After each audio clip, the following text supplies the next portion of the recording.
The Power of Not Reacting, How to Control Your Emotions, written by Peter A. Saul, published by Audiobooks, LOA.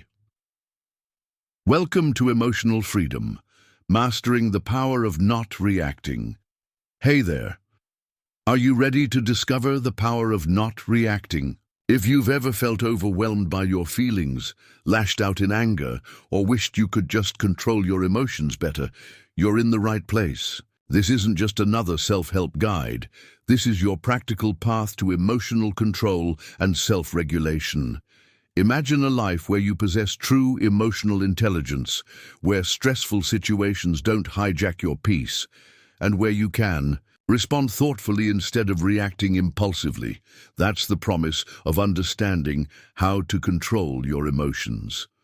Throughout this journey, perfect for listening as a full audiobook, we'll explore actionable calmness techniques, delve into mindfulness practice, and unlock the secrets to emotional mastery. Get ready for real personal growth as you learn to harness the power of not reacting.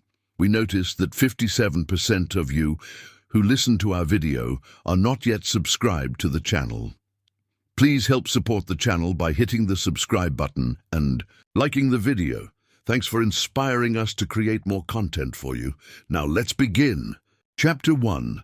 Understanding the Reaction Trap, Why We Lose Control of Our Emotions. Ever wonder why you sometimes explode over small things? That's the reaction trap. This chapter dives into why controlling your reactions feels so hard. We'll look at common triggers and the psychology behind impulsive emotions. Understanding this is the first step to gaining emotional control. This isn't about becoming emotionless, it's about smart self-regulation. Ever found yourself asking, why did I say that? Or why did I get so angry over something so minor? You're not alone. We've all been there. A small comment, a minor inconvenience, and suddenly we're an erupting volcano. You might feel your heart race, your face flush, and words tumble out that you later regret. This, my friend, is what we call the reaction trap. So, what exactly is this reaction trap? Think of it like emotional quicksand. The more you struggle impulsively, the deeper you sink into negative feelings and regrettable actions. It's that almost automatic knee-jerk response where your emotions seem to hijack your common sense, leaving you feeling out of control of your emotions. It's the reason why controlling your reactions can feel like an uphill battle, a monumental task that drains your energy and leaves you frustrated. In this chapter, we're going to dive deep into why we fall into this trap. Why does emotional control sometimes feel so elusive? It's not because you're weak or flawed. There are real, understandable reasons, and the first step to escaping any trap is understanding how it works. First, let's talk about common triggers. Triggers are the sparks that ignite our emotional fires.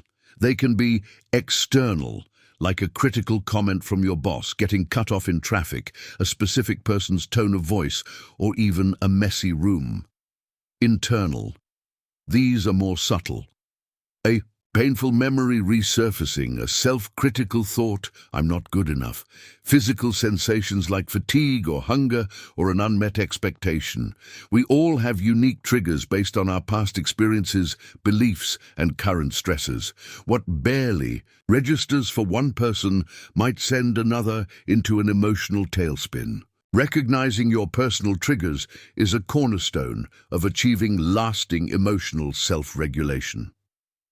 Now, let's touch on the psychology behind impulsive emotions. When a trigger hits, especially a strong one, our brain's ancient survival mechanisms can kick in. You've probably heard of the fight, flight, or freeze response. This system, while designed to protect us from physical danger, can also get activated in everyday emotional situations. Your brain might perceive an argument or criticism as a threat, flooding your system with stress hormones. This makes rational thought difficult, and impulsive emotions take the driver's seat. Furthermore, many of our reactive patterns are learned habits.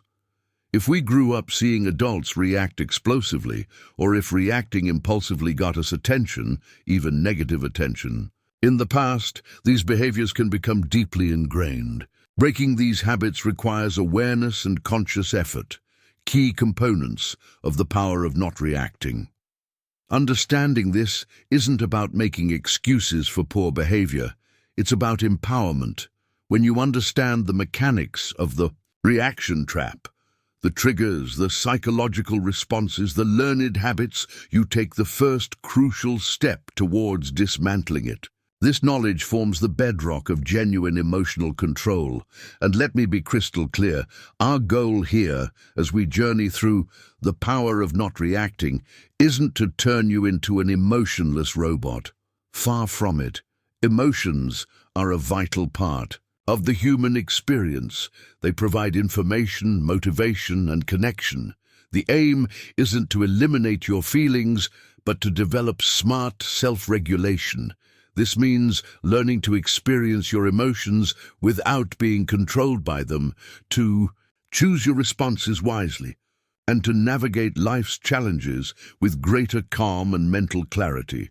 So as we move forward, keep this in mind. Understanding why you lose control of your emotions is the launchpad for learning how to regain it. This chapter has laid the groundwork. Are you ready to build on it? Let's continue to the next chapter to explore the crucial difference between reacting and responding. Chapter 2, Reacting versus Responding, the core of emotional intelligence. There's a huge difference between reacting and responding. Reacting is instant, often driven by raw emotions. Responding involves a pause, a moment of thought.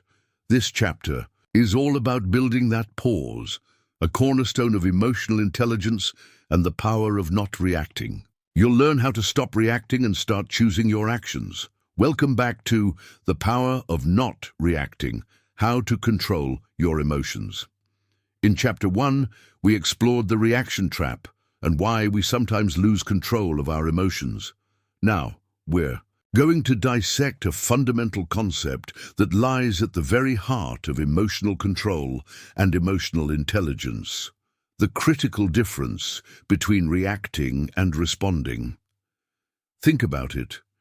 These two words might seem similar, but in the realm of managing emotions, they are worlds apart. Understanding this distinction is like getting the master key to unlock the power of not reacting. So what does it mean to react? Reacting is instant. It's that immediate, often unconscious, comeback. It's the verbal lash-out when you feel criticized, the door slam when you're frustrated, or the sudden tears when you're overwhelmed. Reactions are typically driven by raw, unfiltered emotions: anger, fear, defensiveness, or hurt. They happen almost before you have a chance to think. Remember the fight or flight response we talked about? Reacting is often a direct product of that primal instinct. It's impulsive, and frequently it's something we later regret. When you react, your emotions are in the driver's seat, and you're just along for the ride. Now, let's contrast that with responding. Responding involves a pause. It's a conscious, deliberate choice. It means taking a moment, even just a split second, to process what's happening, to consider your emotions, and to choose an action that aligns with your values and goals. Responding is thoughtful. It's measured. It's a hallmark of emotional intelligence and effective self-regulation. When you respond, you are in the driver's seat, using your emotions as information, but not letting them dictate your behavior. This chapter is all about building that pause, that crucial space between a trigger and your action. This pause is where your power lies. It's where you transform from being a puppet of your emotions to being the master of your responses. This is the essence of how to stop reacting and start choosing. Why is this pause so important? It allows for clarity.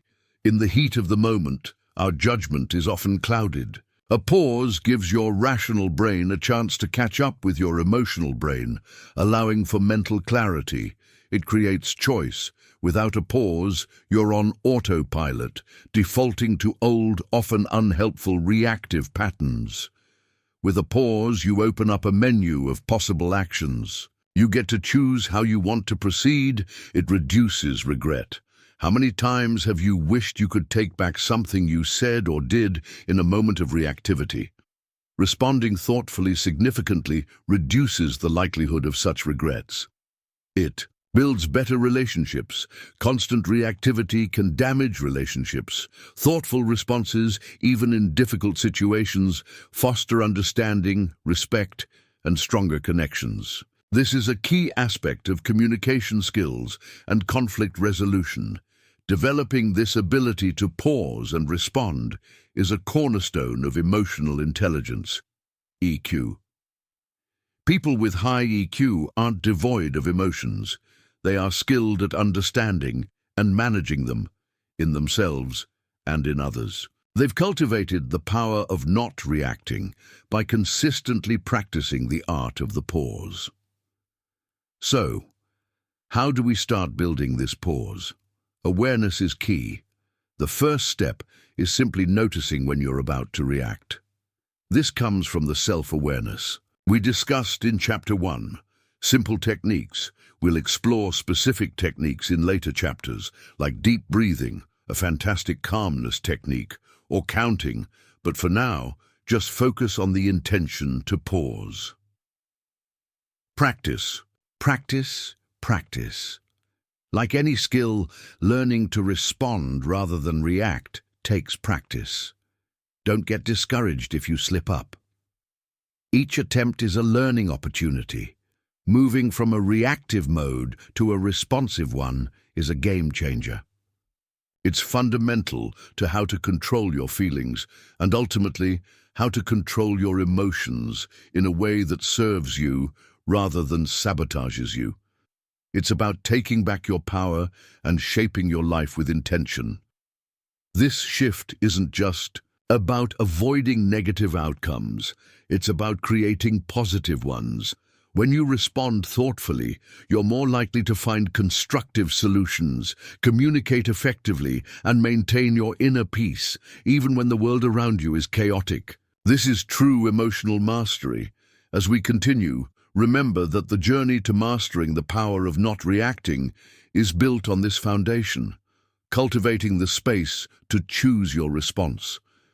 In our next chapter, we'll get practical and explore how to identify your specific emotional triggers, a vital step in this process.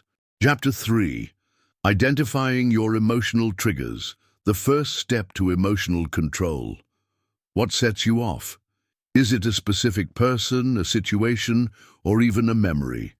Identifying your personal emotional triggers is crucial for managing emotions.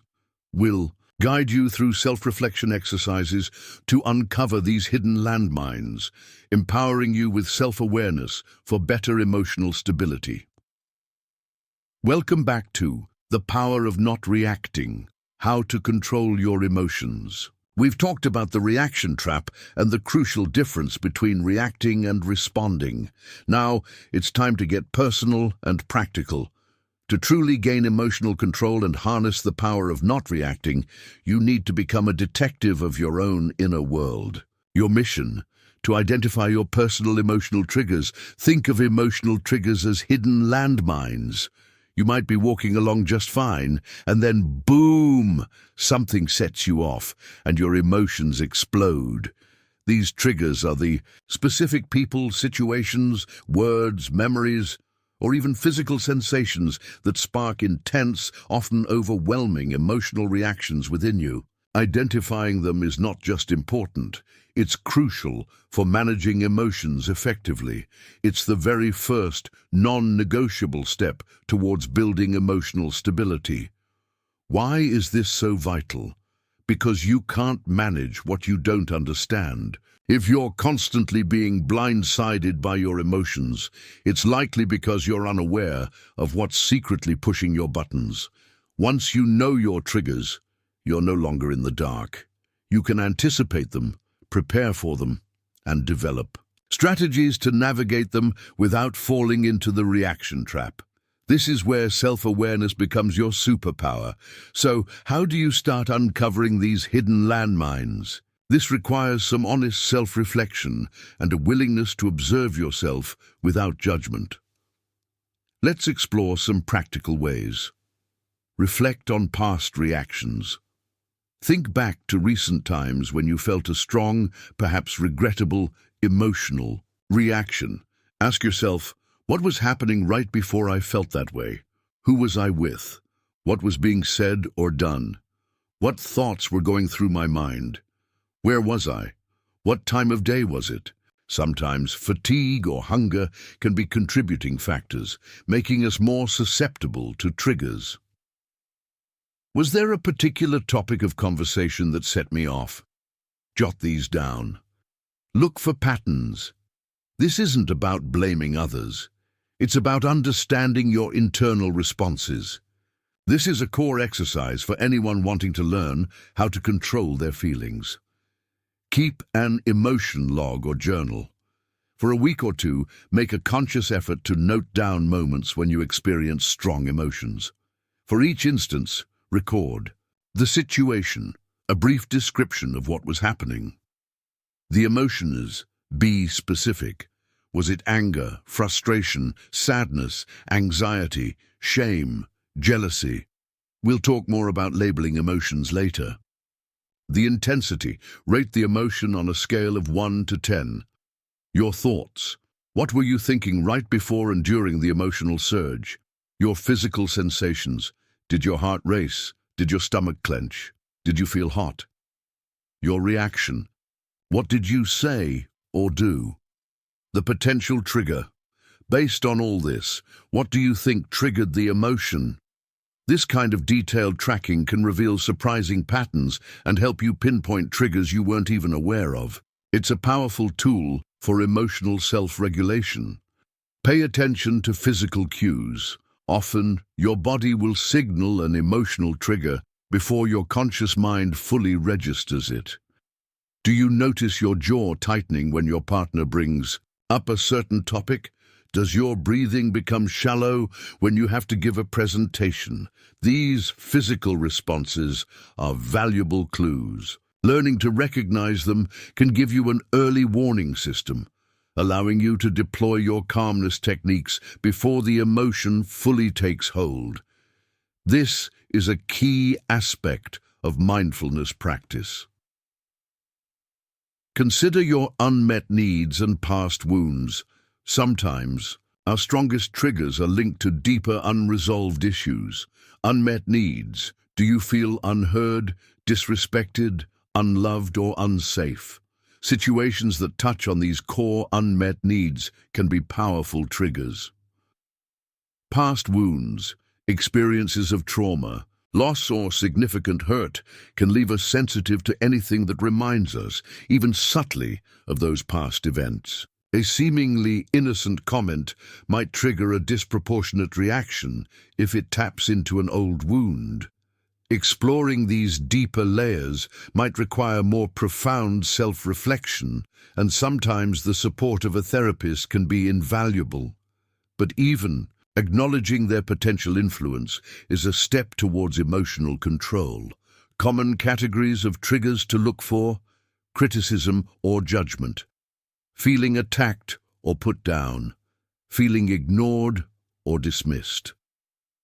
When your contributions or feelings aren't acknowledged, loss of control, situations where you feel powerless or that things are chaotic, unfairness or injustice, witnessing or experiencing something you perceive as deeply unfair, rejection or abandonment, fear of being left out or alone. Specific people.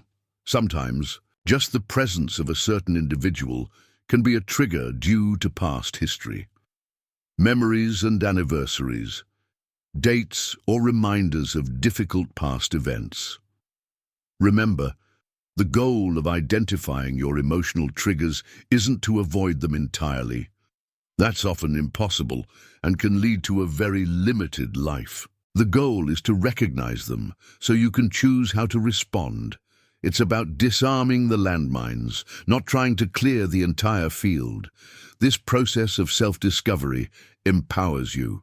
It moves you from a place of reactive helplessness to proactive self-awareness, giving you the foundation for real, lasting emotional stability and the ability to truly master the power of not reacting. Now that we're getting a handle on what sets us off, our next chapter will delve into the science of your emotions, what's actually happening in your brain and body when a trigger is pulled.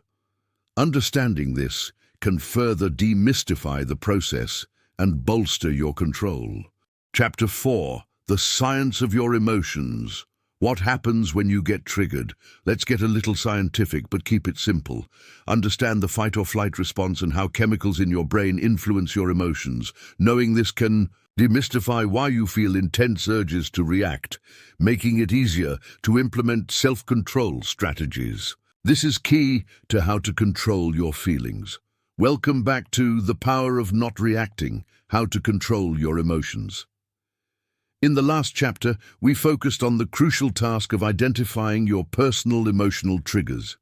Now let's pull back the curtain a bit and understand what's actually happening inside your brain and body when one of those triggers is activated.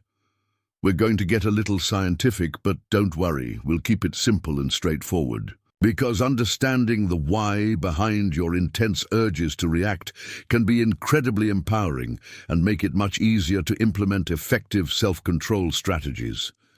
This knowledge is a cornerstone of learning how to control your feelings and truly master the power of not reacting. Imagine your brain has different parts, each with a specific job. For our purposes, let's focus on two key players: the amygdala, the emotional alarm system.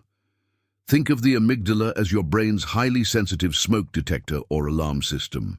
It's constantly scanning your environment for potential threats. When it perceives a danger, whether it's a real physical threat like a speeding car or an emotional threat like harsh criticism or feeling disrespected, it sounds the alarm. This happens incredibly fast, often before your rational brain has a chance to fully process the situation. The prefrontal cortex, the rational thinker. This is the more evolved part of your brain, located right behind your forehead.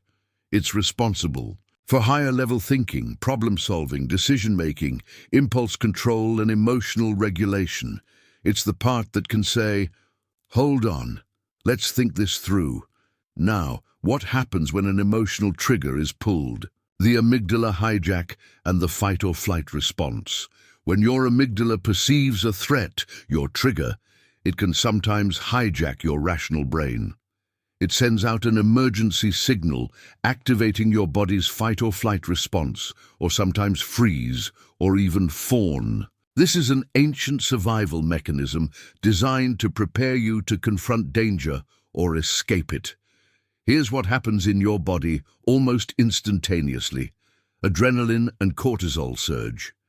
Your adrenal glands pump out stress hormones like adrenaline and cortisol. Adrenaline gives you a burst of energy, increases your heart rate and heightens your senses. You might feel shaky or agitated.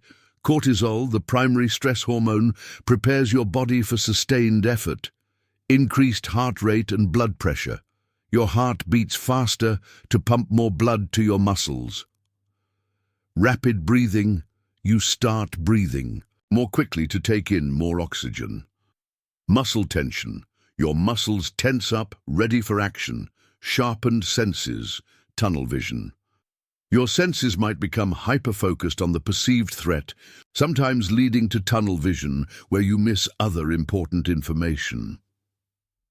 Reduced rational thinking.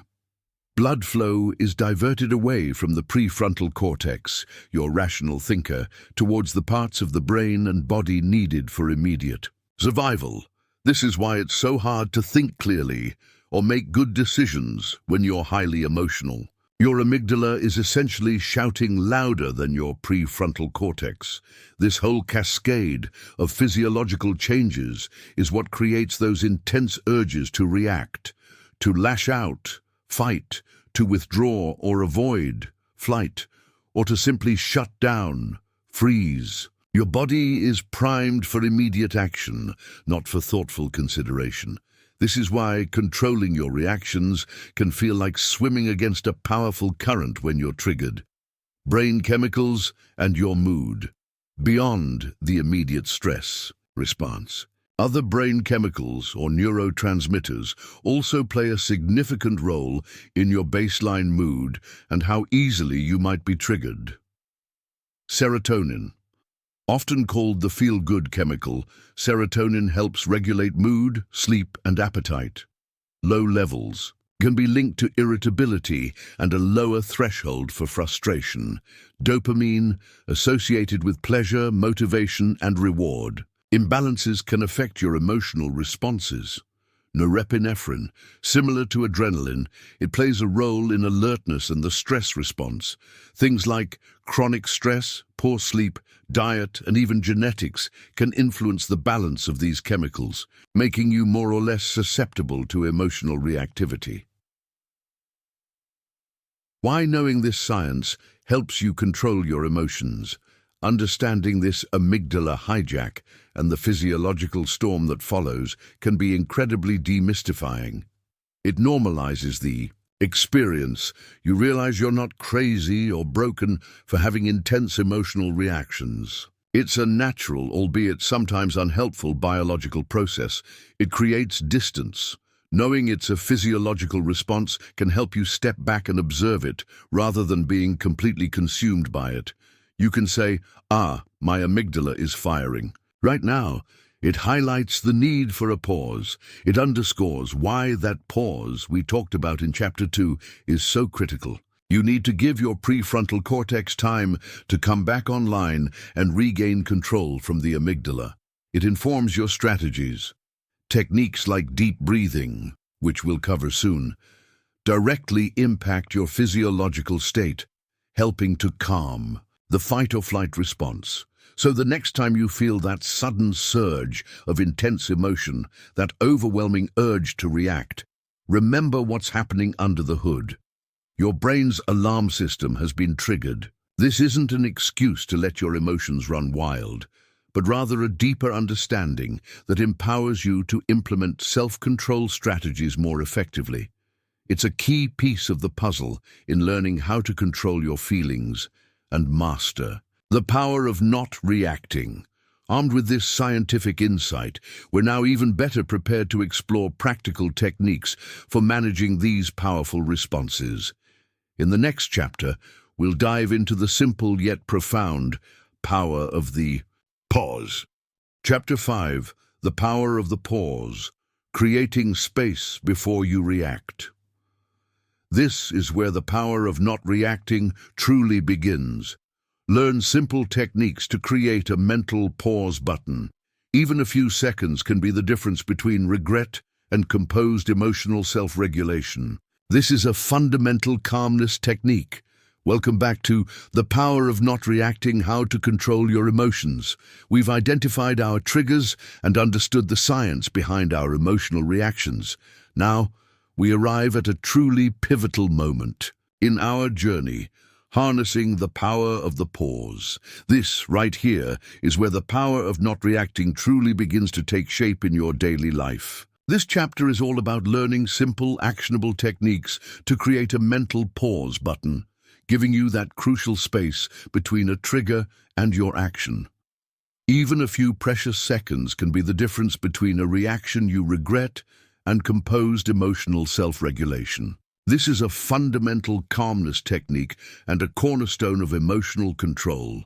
In the last chapter, we talked about the amygdala hijack, how your emotional brain can take over, making rational thought difficult. The pause is your intervention. It's the circuit breaker that stops the automatic reactive cascade and gives your thinking brain, your prefrontal cortex, a chance to step in and say, "Okay, let's assess this situation calmly." Why is this pause so incredibly powerful? It interrupts the autopilot. Most of our regrettable reactions are habitual. The pause breaks that habit, yanking you off autopilot. It allows for oxygen, literally. When triggered, our breathing often becomes shallow and rapid. A pause allows you to take a conscious breath, sending calming signals to your nervous system. It creates choice. As we've emphasized, this space is where choice lives. Do you want to escalate or de-escalate? Do you want to attack or understand? The pause gives you the moment to make that conscious decision. It prevents damage. Words spoken in anger or actions taken impulsively can cause lasting harm to relationships and your own well-being. A pause is your first line of defense against such damage. So how do we cultivate this pause button? It's not about complex mental gymnastics. It's about simple, intentional practices. The stop, breathe, think technique. This is a classic for a reason. It's simple and effective. Stop. The moment you recognize a trigger or feel that initial surge of intense emotion, mentally or even physically if appropriate, tell yourself to stop. Imagine a big red stop sign. Breathe. Take 1 to 3 slow, deep breaths. Focus on the sensation of the air entering and leaving your body. We'll dive deeper into breathing techniques in the next chapter, but this is a great starting point. Think or observe. Briefly ask yourself, what am I feeling? What just happened? What do I want the outcome of this situation to be? How can I respond in a way that aligns with that outcome? This is where you engage your rational mind. The 5-second rule, emotional version. Similar to the idea of counting to 10, but more concise. When you feel triggered, commit to pausing for a full 5 seconds before saying or doing anything. Count slowly. 1 Mississippi, 2 Mississippi, 3 Mississippi, 4 Mississippi, 5 Mississippi. During these 5 seconds, your primary goal is simply not to react. This brief delay can be surprisingly effective in allowing the initial intensity of the emotion to subside slightly, giving you a sliver of mental clarity. The physical. Anchor pause. Sometimes a physical action can help create a mental pause. Change your posture. If you're slumping or tensing up, consciously straighten your back, relax your shoulders, or unclench your jaw. Take a sip of water. If you have water nearby, take a slow, deliberate sip. The physical act can be a grounding moment. Touch a grounding object. Discreetly touch a textured object in your pocket or on your desk.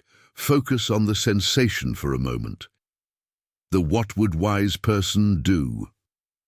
Pause. Think of someone you admire for their calmness and wisdom. A mentor, a historical figure, or even a fictional character. In that moment of pause, briefly ask yourself, how would they handle this situation? This can shift your perspective and open up more constructive response options. The "is this worth my energy?" Pause. Before you launch into a reactive tirade, quickly ask yourself, is reacting to this truly worth my peace of mind and energy? Often the answer will be no, especially for minor irritations. This helps you pick your battles and conserve your emotional resources. This is a key for how to control your feelings about trivial matters. Making the pause a habit. Like any new skill, creating the habit of pausing takes conscious effort and repetition. Start small.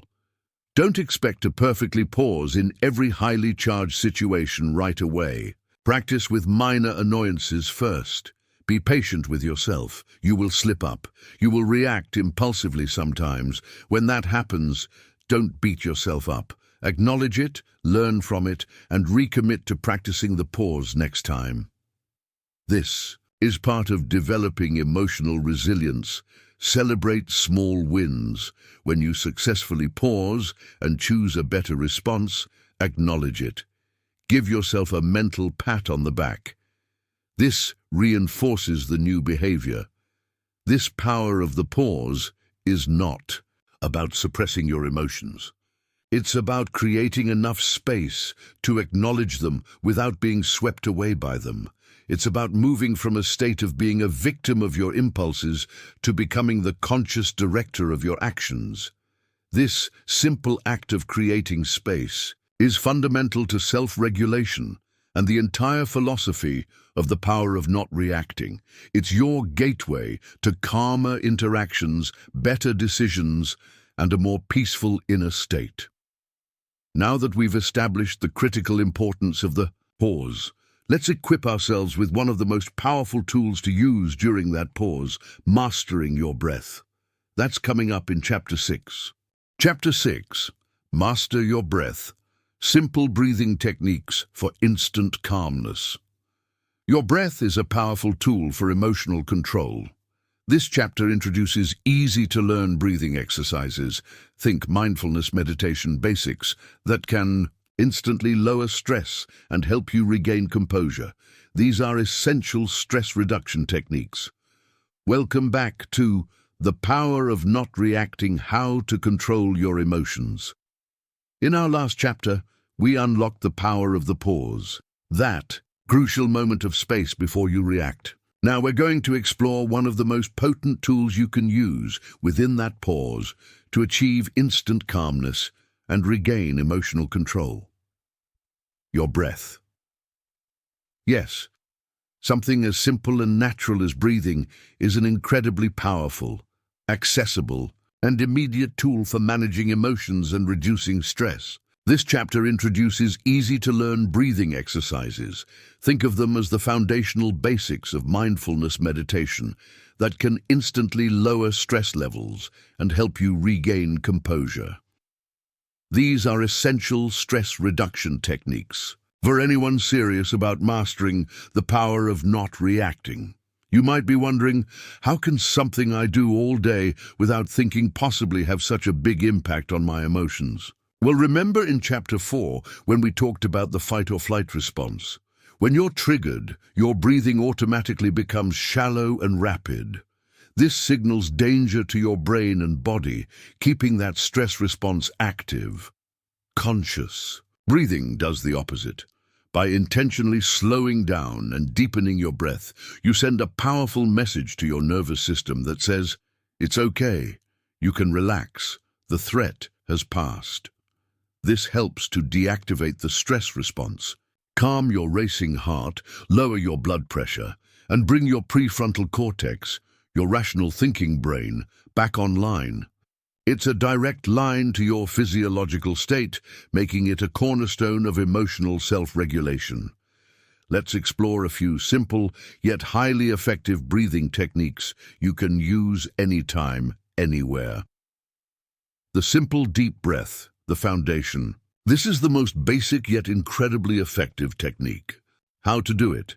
Sit or stand comfortably, relaxing your shoulders. Inhale slowly and deeply through your nose, feeling your abdomen expand first, then your chest. Think of filling a balloon in your belly. Hold the breath for a brief moment, if comfortable, e.g. a count of 1 or 2. Exhale slowly and completely through your mouth or nose, feeling your abdomen contract. Make the exhale slightly longer than the inhale if possible.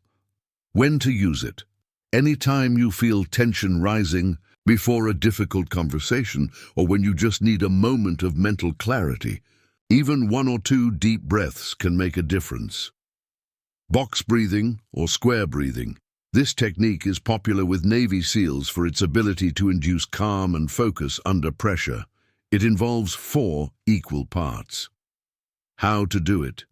Inhale slowly through your nose for a count of 4. Hold your breath for a count of 4. Exhale slowly through your mouth or nose for a count of 4. Hold your breath, empty, for a count of 4. Repeat the cycle for a few minutes or as long as needed. When to use it? When you feel overwhelmed, anxious, or need to center yourself before a challenging task. It's excellent for promoting emotional stability. The 4-7-8 relaxing breath, developed by Dr. Andrew Weil, this technique is renowned for its calming effects and can even help with sleep. How to do it. Sit with your back straight. Place the tip of your tongue against the ridge of tissue just behind your upper front teeth and keep it there throughout the entire exercise. Exhale completely through your mouth, making a whoosh sound. Close your mouth and inhale quietly through your nose to a mental count of 4. Hold your breath for a count of 7. Exhale completely through your mouth, making a whoosh sound to a count of 8. This is 1 breath. Now inhale again and repeat the cycle 3 more times for a total of 4 breaths. When to use it? Especially good for high-stress moments. When you need to calm down quickly or before bed to relax, it's a powerful calmness technique. Diaphragmatic breathing, belly breathing. Many of us tend to breathe shallowly from our chests, especially when stressed. Diaphragmatic breathing encourages fuller, deeper breaths that engage the diaphragm, a large muscle at the base of the lungs. How to do it? Lie on your back with your knees bent, or sit comfortably in a chair. Place one hand on your upper chest and the other just below your rib cage, on your belly. This will allow you to feel your diaphragm move as you breathe. Breathe in slowly through your nose so that your stomach moves out against your hand. The hand on your chest should remain as still as possible. Tighten your stomach muscles, letting them fall inward as you exhale through pursed lips, like you're whistling. The hand on your upper chest must remain as still as possible. When to use it? Excellent for daily practice to retrain your breathing patterns, reduce chronic stress, and improve overall emotional control. Tips for effective breathwork. Practice regularly. Like any skill, the more you practice these techniques when you are calm, the easier it will be to access them when you're stressed or triggered. Try incorporating a few minutes into your daily routine. Find a quiet space, if possible. While these can be done anywhere, practicing in a quiet space initially can help you focus. Don't force it. Breathing should feel natural and comfortable, not strained. If a count feels too long or too short, adjust it. Focus on the sensation. Pay attention to the feeling of the air moving in and out, the rise and fall of your chest and abdomen. This mindful attention enhances the calming effect. Mastering. Your breath is a fundamental skill for anyone seeking to control their emotions and reduce reactivity. It's a direct, physiological intervention that you carry with you at all times.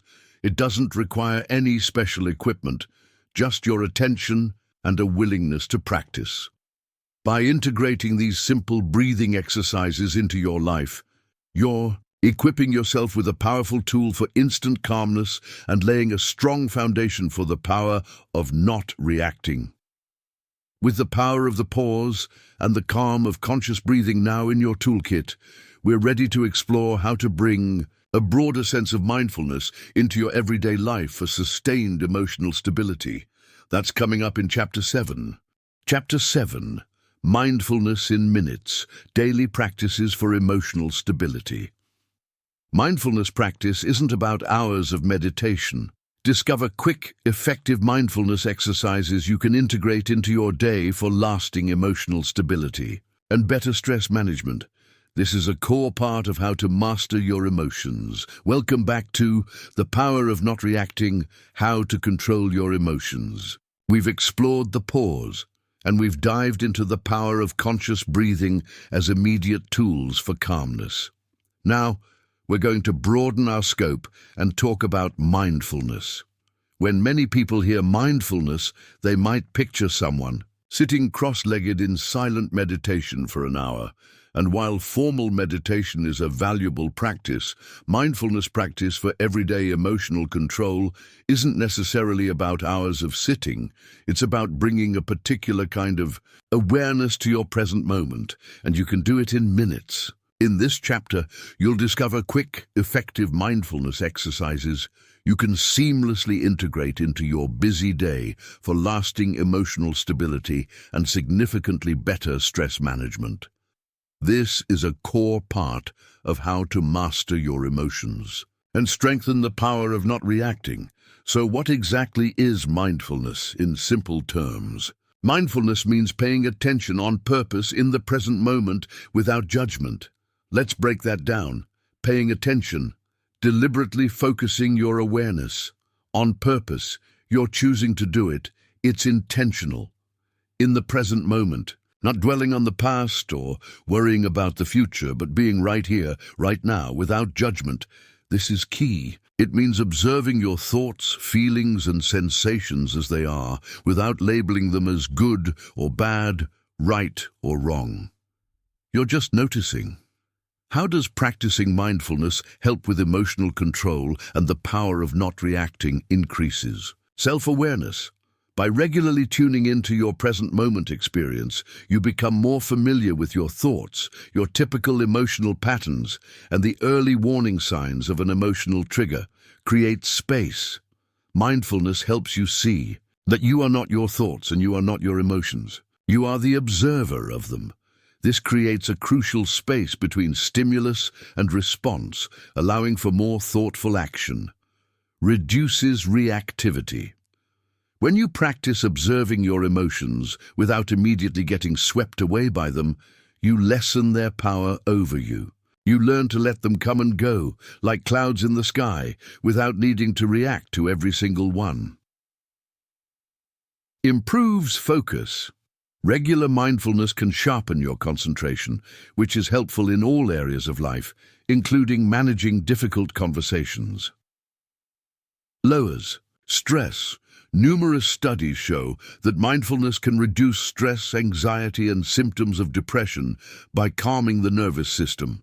This is a powerful stress reduction technique.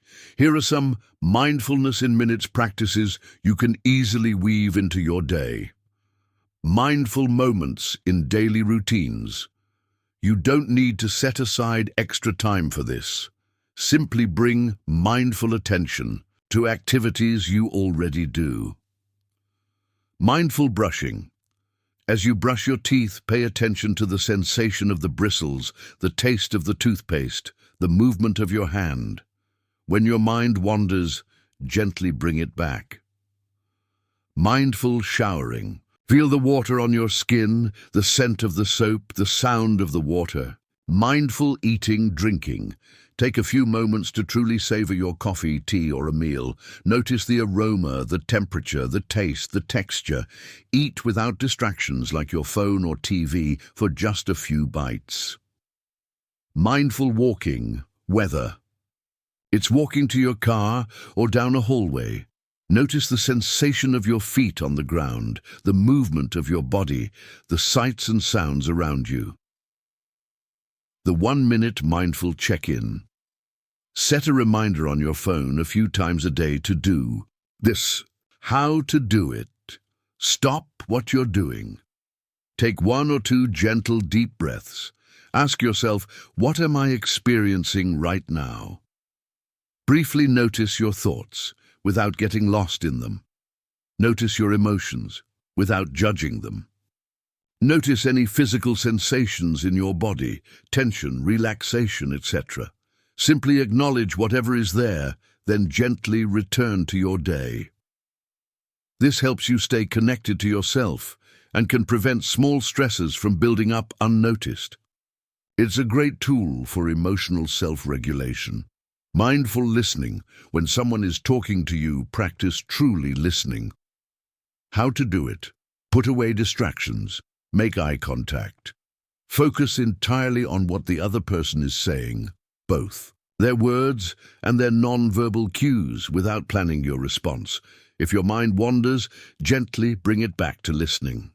This not only improves your communication skills, but is also a profound mindfulness practice. The STOP practice. Short version.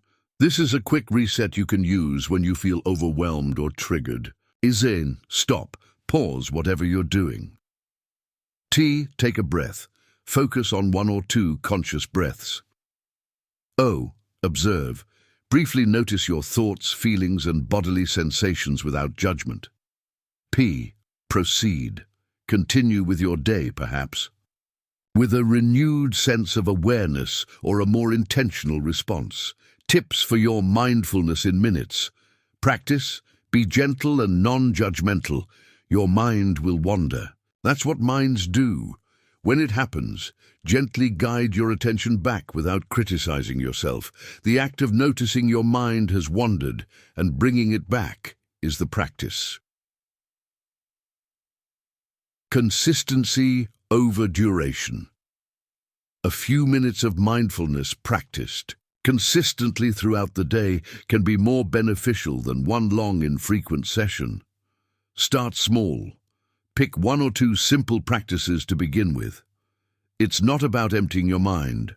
Mindfulness isn't about stopping your thoughts. It's about changing your relationship to your thoughts, observing them without getting entangled. By incorporating these brief moments of mindfulness practice into your daily life, you're actively training your brain for greater emotional stability, better stress management, and enhanced self-awareness. You're cultivating the ability to stay present and make conscious choices, which is fundamental to how to master your emotions and live the power of not reacting. This isn't just a technique. It's a way of being that can profoundly improve your quality of life.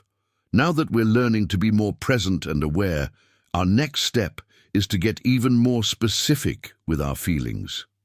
In Chapter 8, we'll explore the importance of accurately naming your emotions, a crucial step in taming them.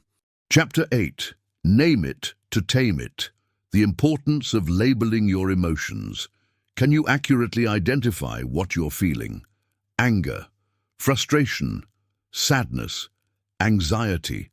Learning to label your emotions correctly is a powerful step in managing anger and other difficult feelings. This builds self-awareness. Welcome back to The Power of Not Reacting, How to Control Your Emotions. We've explored the pause, the breath, and integrating mindfulness into our daily lives. These practices help create space and awareness. Now we're going to zoom in on a specific skill that works powerfully within that space, learning to accurately label your emotions.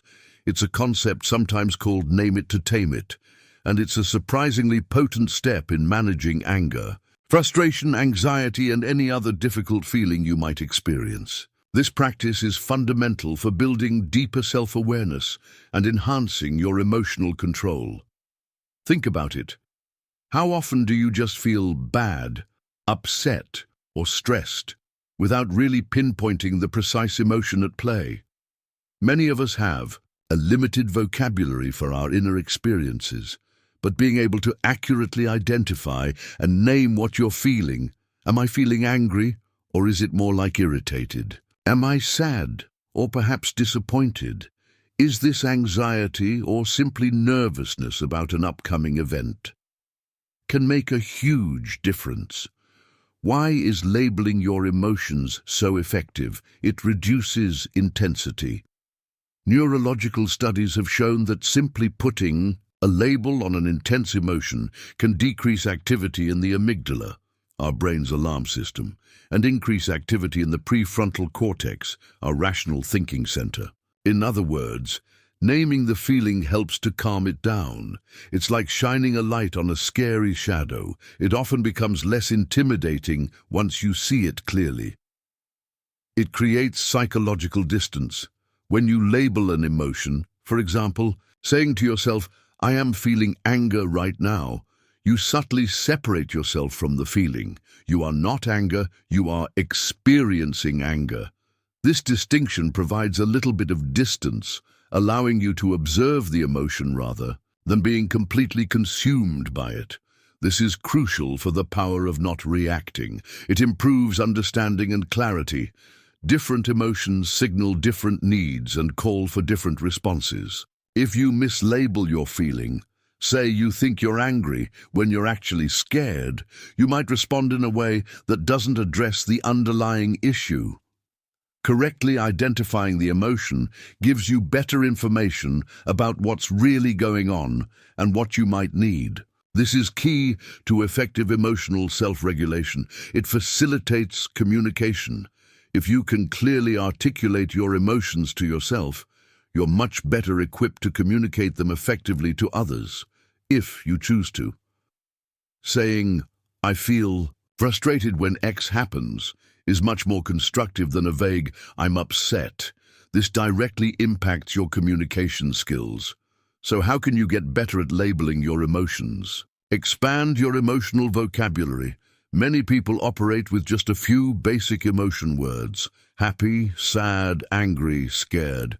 Make an effort to learn more nuanced terms. Instead of just bad, could it be irritated, annoyed, frustrated, exasperated? Shades of anger: worried, apprehensive, uneasy, overwhelmed. Shades of anxiety, fear, disappointed, disheartened, melancholic, grieving.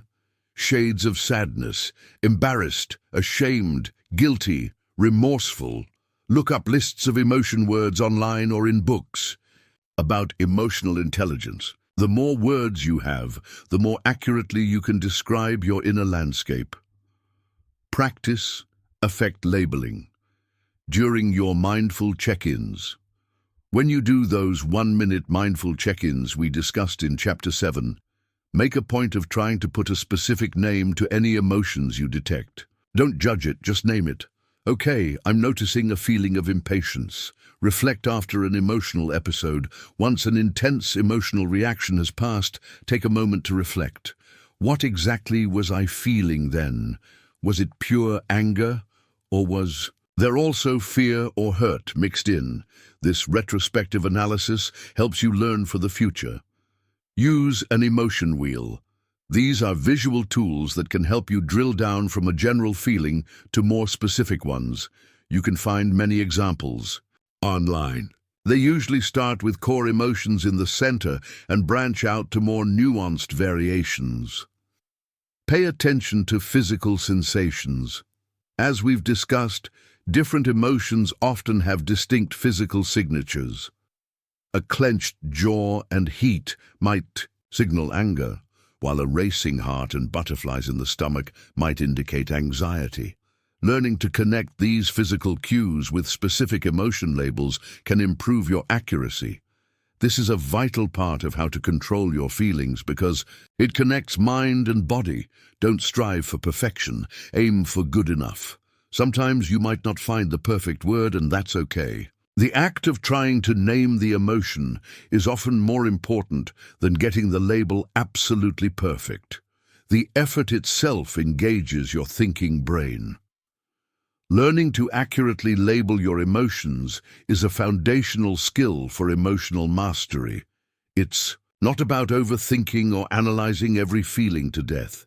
It's about bringing clarity and understanding to your inner world, which in turn gives you more power to choose your responses. When you can name it to tame it, you're taking a significant step towards reducing reactivity, managing anger and other difficult feelings more effectively, and truly embodying the power of not reacting. This deepens your self-awareness and paves the way for more skillful emotional control. Now that we're getting better at identifying and naming our emotions, the next logical step is to explore healthy ways to process these strong feelings rather than just bottling them up. That's what we'll cover in Chapter 9. Chapter 9, Regulation, Not Repression, Healthy Ways to Process Strong Feelings. Controlling your emotions doesn't mean stuffing them down. That's repression, and it backfires.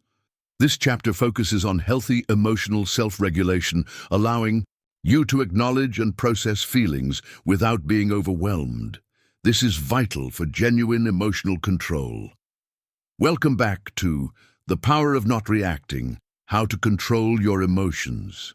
We've journeyed through understanding our triggers, the science of our reactions, the power of the pause, breathwork, mindfulness, and the importance of labeling our emotions. Now, we arrive at a crucial clarification. Emotional control is about Regulation, not repression.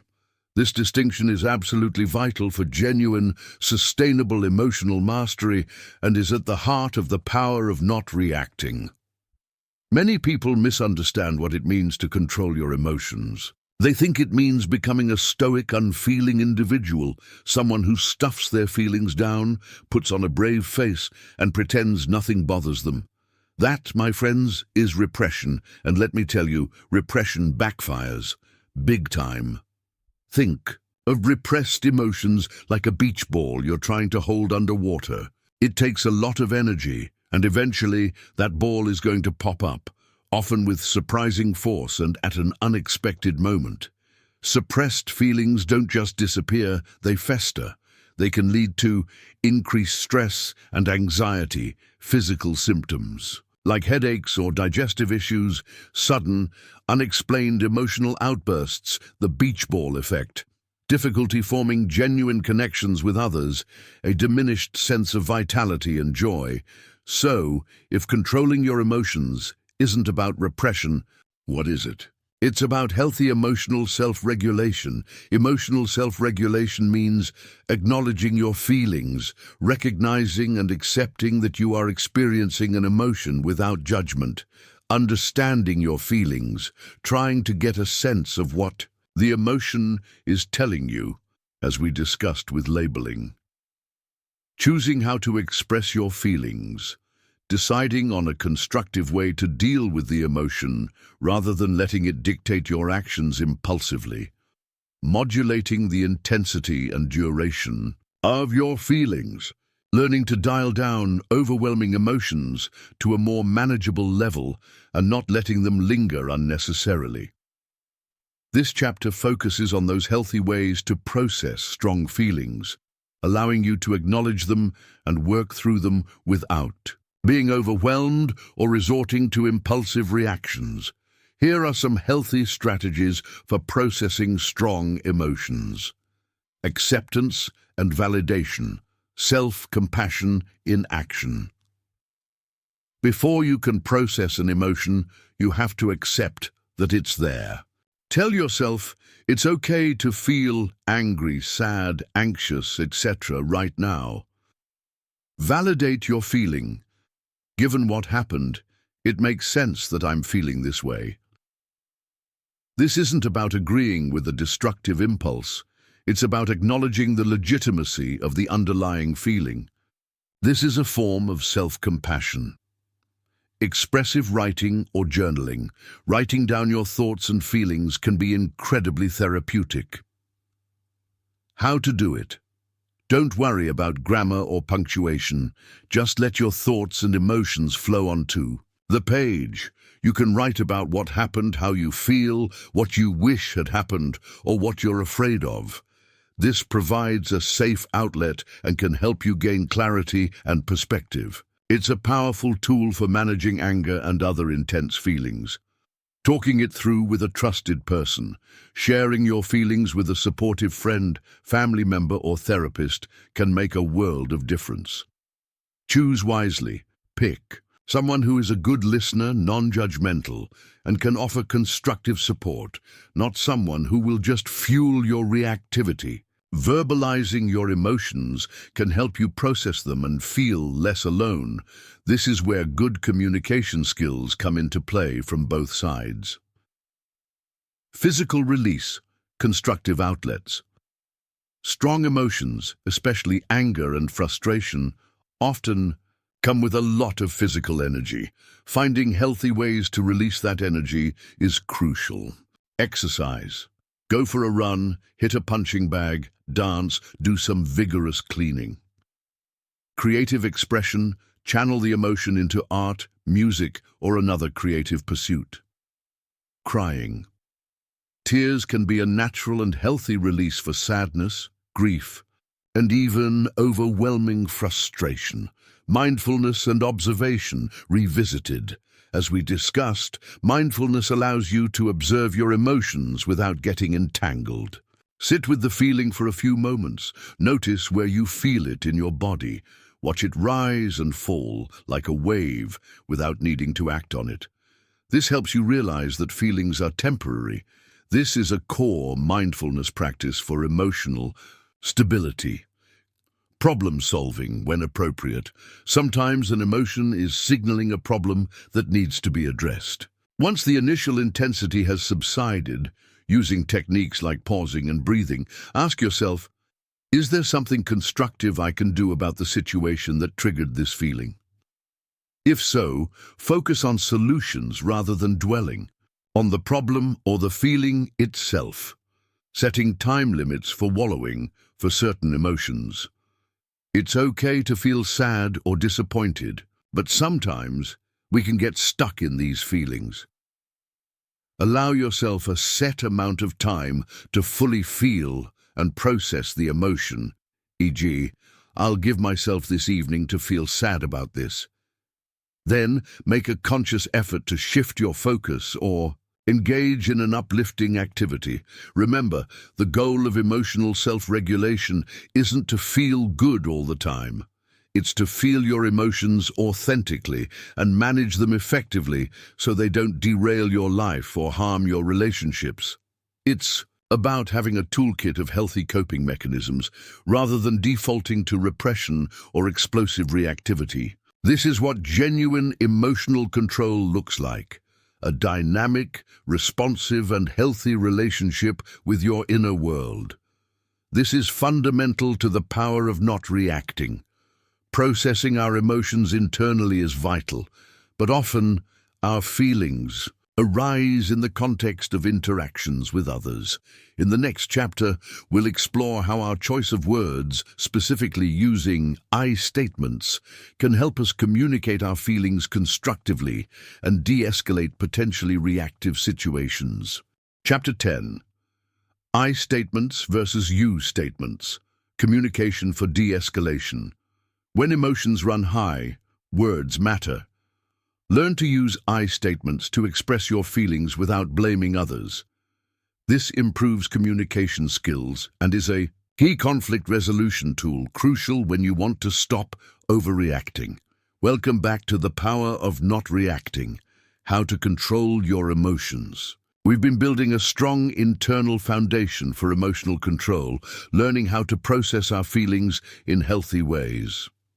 Now, we shift our focus slightly outwards, because many of our strongest emotional triggers and reactions occur in our interactions with other people. When emotions run high, the words we choose can either pour fuel on the fire or act as a calming balm. This chapter is all about a powerful communication tool that can help you de-escalate conflict, express your feelings constructively, and maintain the power of not reacting. Learning to use I statements instead of you statements. This skill is crucial for improving your communication skills, is a key conflict resolution tool, and is essential when you want to stop overreacting and foster more positive interactions. First, let's understand the difference. You statements, the language of blame and accusation. You statements typically place blame, make accusations, or pass judgment on the other person. They often start with the word you and can sound like, you always make me late, you never. Listen to me, you're being so inconsiderate, you made me angry, you should have known better. What's the problem with you statements, especially when emotions are already heightened? They trigger defensiveness. When people feel accused or blamed, their natural instinct is to defend themselves, deny the accusation, or even counterattack. This immediately escalates the conflict. They shut down communication. Instead of opening a dialogue, you statements often make the other person less willing to listen or understand your perspective. They escalate negative emotions. Hearing a you statement can make the other person feel angry, hurt, or resentful, adding more fuel to the emotional fire for both parties.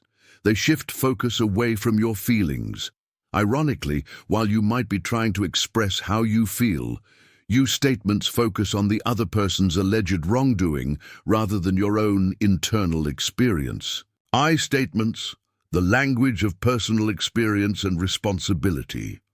I statements, on the other hand, focus on your feelings, your experiences, and your needs without blaming or accusing the other person. They take responsibility for your own emotions. A well-structured I statement typically has a few key components. I feel. State your specific emotion. Remember, name it to tame it from Chapter 8. When. Describe the specific observable behavior or situation that is triggering your emotion without judgment or exaggeration. Because. Explain the impact the behavior has on you or why it triggers that feeling in you. This is optional but often helpful. And I would like, need. State what you would prefer or need going forward. This is also optional but can turn the statement into a constructive request. Let's look at some examples, transforming those you statements. Instead of, you always make me late. Try, I feel stressed when we're running behind schedule because I worry about missing appointments. I would like us to try and leave 10 minutes earlier. Instead of, you never listen to me. Try, I feel unheard when I'm talking and there are interruptions because it makes me feel like my thoughts aren't important. I would like to be able to finish my thoughts. Instead of, you made me angry. Try, I feel angry when. Describe the specific behavior because it feels disrespectful. To me, why are I statements so much more effective, especially for emotional self-regulation in conflict? They are less likely to provoke defensiveness because you're talking about your experience, not directly attacking the other person's character or intentions. They are more likely to listen. They open up dialogue. I statements invite understanding and discussion rather than arguments. They keep the focus on your feelings and needs. This helps the other person understand your perspective and the impact of their actions. They model respectful communication. Using I statements sets a more constructive tone for the conversation. They empower you. You are taking ownership of your feelings and clearly stating your needs, which is an act of self-awareness and personal power. Tips for using I statements. Effectively, be specific and objective when describing the behavior, but when stick to facts, not interpretations or generalizations. When the dishes are left in the sink is better than when you're being lazy. Focus on one issue at a time. Avoid bringing up a laundry list of past grievances. Use a calm tone of voice. Even a perfect I statement can be undermined by an aggressive or sarcastic tone. Remember your calmness techniques, like breathing. Before you speak, be genuine. Your I statement should reflect your true feelings and needs. Listen to their response. After you've made your I statement, be prepared to listen to the other person's perspective. Communication is a two-way street. Mastering I statements is a significant step in improving your communication skills and your ability to navigate difficult conversations without escalating into full-blown arguments. It allows you to express your strong emotions in a way that is more likely to be heard and understood, helping you to stop overreacting and maintain the power of not reacting even when interactions get tough. This isn't just a communication trick, it's a fundamental shift towards more mature and emotionally intelligent interactions. Speaking of interpretations, our next chapter will delve into the danger of making assumptions and how they can fuel our emotional reactions, often unnecessarily. Understanding this will further enhance your ability to communicate effectively. Chapter 11. The Danger of Assumptions. How they fuel emotional reactions, jumping to conclusions. Making assumptions can quickly escalate conflicts and intensify negative emotions. Learn to question your assumptions and seek clarity before you react. This is essential for emotional intelligence tips. Welcome back to The Power of Not Reacting. How to control your emotions. We've just explored how powerful I statements can be in fostering clear, non-blaming communication. Now, We're going to tackle another common culprit that derails communication and fuels unnecessary emotional reactions: the dangerous habit of making assumptions. How often do we jump to conclusions about what someone else is thinking, feeling, or intending, only to find out later that we were completely off base? Making assumptions can quickly escalate conflicts, intensify negative emotions, and lead us straight into the reaction trap. Learning to question your assumptions and seek clarity before you react is an essential skill for developing emotional intelligence and mastering the power of not reacting.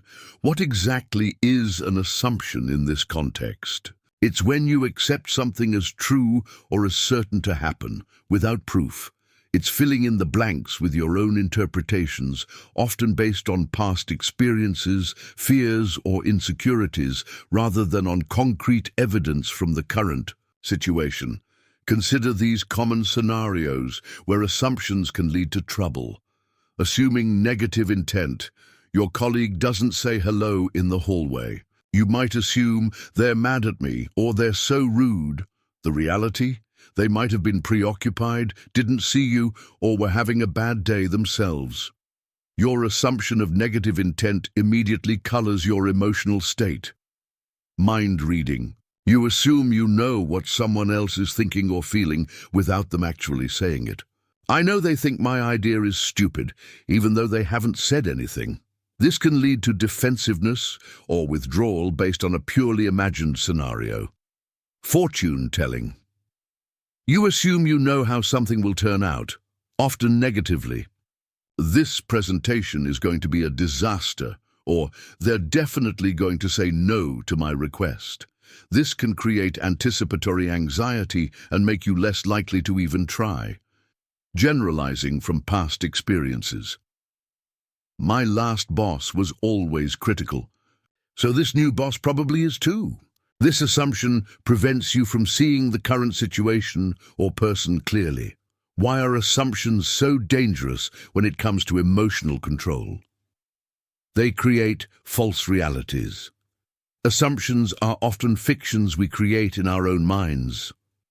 When we react to these fictions as if they are truth, we're not responding to the actual situation, but to our own internal narrative. This can lead to significant misunderstandings. They fuel negative emotions. More often than not, our assumptions lean towards the negative. We assume the worst-case scenario or the most uncharitable interpretation of someone's behavior. This naturally brews up emotions like anger, anxiety, suspicion, and hurt. They lead to unnecessary conflict. If you act on a negative assumption, you might say or do something that provokes a defensive reaction in the other person, creating a conflict. That might never have happened if you'd sought clarity first. This is a direct path to losing control of your emotions. They block understanding. When you assume you already know what's going on, you stop listening, observing, and seeking genuine understanding. You close yourself off to new information. They waste emotional energy. Getting worked up over something that isn't even true is a massive drain on your emotional resources. So how do we break free from the assumption trap and cultivate a habit of seeking clarity instead? This is where practicing emotional intelligence tips becomes vital. Recognize when you're assuming. The first step is self-awareness. Start noticing when you're filling in the blanks or jumping to conclusions. Pay attention to phrases in your internal dialogue like "I bet they think," or "they probably did that because," or "this always happens." Challenge your assumptions. Once you catch yourself making an assumption, question it. Ask yourself, what evidence do I actually have for this belief? Are there any other possible explanations for this situation or behavior? Am I letting a past experience color my view of this current situation? What if my assumption is wrong? What would that change? Seek clarity. Ask questions. This is the most direct way to combat assumptions. Instead of guessing, ask open-ended, Non-accusatory questions. Instead of assuming your colleague is mad, you could say, at an appropriate time, "Hey, I noticed you seemed a bit quiet earlier. Is everything okay?" If you're unsure about someone's meaning, say, "Could you clarify what you meant by that?" Or, "I want to make sure I understand. Are you saying?" Using I statements, Chapter 10, can be very helpful here. When you said, "Dix, I started to wonder if you meant why. Could you help me understand?" Practice active listening. Really listen to what the other person is saying, rather than just waiting for your turn to talk or filtering their words through your pre-existing assumptions. We'll touch more on this in relation to empathy. Consider multiple perspectives. Try to see the situation from different angles. How might someone else interpret the same events?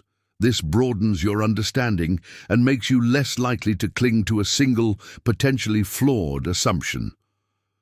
Focus on facts and observable behaviors. Stick to what you can actually see and hear, rather than your interpretations of those things. Learning to identify and challenge your assumptions is a powerful way to reduce unnecessary negative emotions and prevent needless conflicts. It allows you to interact with the world based on reality, not on the stories you tell yourself. This practice significantly enhances your emotional intelligence, helps you stop overreacting, and strengthens your ability to employ the power of not reacting with wisdom and mental clarity. It's about choosing curiosity over certainty when the certainty is just a guess. Challenging our assumptions often requires us to consider things from another's point of view. In our next chapter, we'll explore the profound role of empathy in helping us not react and instead respond with greater understanding and compassion. Chapter 12, Stepping into Their Shoes, the role of empathy in not reacting. Empathy can transform how you experience conflict. By trying to understand the other person's perspective, you can diffuse your own reactive emotions. This chapter explores practical ways to cultivate empathy, a pillar of emotional intelligence. Welcome back to The Power of Not Reacting, How to Control Your Emotions. We've been exploring crucial skills like I statements and challenging assumptions, all aimed at helping us navigate interactions more skillfully and maintain emotional control. Now we delve into a quality that can truly transform how you experience conflict and how you respond to others: empathy. Empathy, the ability to understand and share the feelings of another, is a cornerstone of emotional intelligence. By consciously trying to step into someone else's shoes and see the situation from their perspective, you can often diffuse your own reactive emotions, paving the way for more compassionate, constructive responses and strengthening the power of not reacting. What exactly is empathy in this context? It's more than just sympathy, feeling sorry for someone. Empathy is about trying to feel with someone.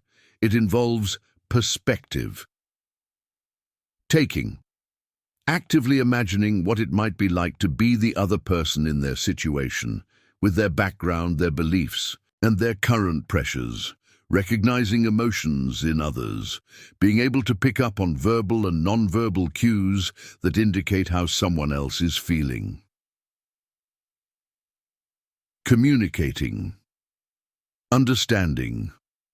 Letting the other person know that you're trying to understand their feelings and perspective, even if you don't necessarily agree with their actions or views. How does cultivating empathy help you stop overreacting and manage your own emotions? It softens your own negative emotions. When you genuinely try to understand why someone might be acting a certain way, perhaps they're stressed, scared, misinformed, or dealing with something you don't know about, it can lessen your own anger, frustration, or defensiveness. It humanizes them and makes it harder to see them as just the enemy or the problem. It reduces misunderstandings. Empathy encourages you to listen more deeply and ask clarifying questions, as we discussed in the chapter on assumptions, which can prevent misinterpretations that fuel conflict. It promotes connection. When people feel understood, even if not agreed with, it builds a bridge rather than a wall. This can de-escalate tension and make collaborative problem-solving more likely. It provides more response options. When you're stuck in your own reactive emotional state, your options feel limited, usually to fight, flight, or freeze. Empathy opens up a wider range of possible responses, such as compassion, patience, or curiosity. It models emotional intelligence. By demonstrating empathy, you often encourage it in others, leading to more productive and less emotionally charged interactions. Cultivating. Empathy is an active process. It's not always easy, especially when you feel wronged or your own emotions are running high, but like any skill, it can be developed with practice. Here are some practical ways. Practice. Active, reflective listening. When someone is speaking, really listen. Don't just wait for your turn to talk. Try to understand the underlying feelings and needs behind their words. Reflect back what you hear them saying to ensure understanding. So, if I'm hearing you correctly, you're feeling frustrated because, or it sounds like you're worried about. This shows you're genuinely trying to get their perspective. Ask open-ended questions with curiosity. Instead of making assumptions, ask questions like, "Can you tell me more about why you feel that way?" Or, "What's your perspective on this?" Or, "Help me understand what this situation is like for you." Approach this with genuine curiosity, not as an interrogation. Challenge your own biases and judgments. We all have biases. Be aware of how your preconceived notions might be affecting your perception of the other person. Try to suspend judgment and approach the interaction with an open mind. Remember, managing anger often starts with managing judgment. Imagine their backstory. Everyone has a story, a set of experiences, and current circumstances that shape their behavior. Even if you don't know the details, try to imagine that they might be dealing with pressures or difficulties you're unaware of. What might be going on for this person that would lead them to act this way? This isn't about excusing bad behavior, but about understanding it. Look for common ground. Even in conflict, there's often some shared humanity or common goal. Try to find it. We both want what's best for this project, even if we disagree on the method. Read fiction and watch films. Engaging with well-developed characters in stories can actually enhance your ability to empathize by allowing you to step into diverse perspectives and emotional worlds. Practice self-empathy. First, it's often hard to extend empathy to others if you're not compassionate with yourself. Acknowledge and validate your own feelings before trying to understand others. This is part of healthy emotional self-regulation. Empathy is not about being a doormat or letting people walk all over you. You can empathize with someone's feelings or perspective and still disagree with their actions or maintain your boundaries, which we'll discuss later.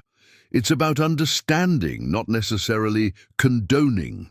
By actively working to cultivate empathy, you equip yourself with a powerful tool for de-escalating conflict, fostering better relationships, and significantly reducing your own tendency to react impulsively. It allows you to approach difficult situations with more calmness, mental clarity, and compassion, making it a vital pillar in building the power of not reacting and enhancing your overall emotional intelligence. Sometimes, despite our best efforts, with empathy and communication, a situation can still become too heated. In our next chapter, we'll discuss the wisdom of strategic timeouts, knowing when to walk away and regroup to preserve your emotional control. Chapter 13, Strategic Timeouts, When to Walk Away and Regroup. Sometimes, the best way to control your emotions is to remove yourself from the situation. Learn when and how to take a strategic timeout to cool down and regain mental clarity. This is a powerful self-control strategy.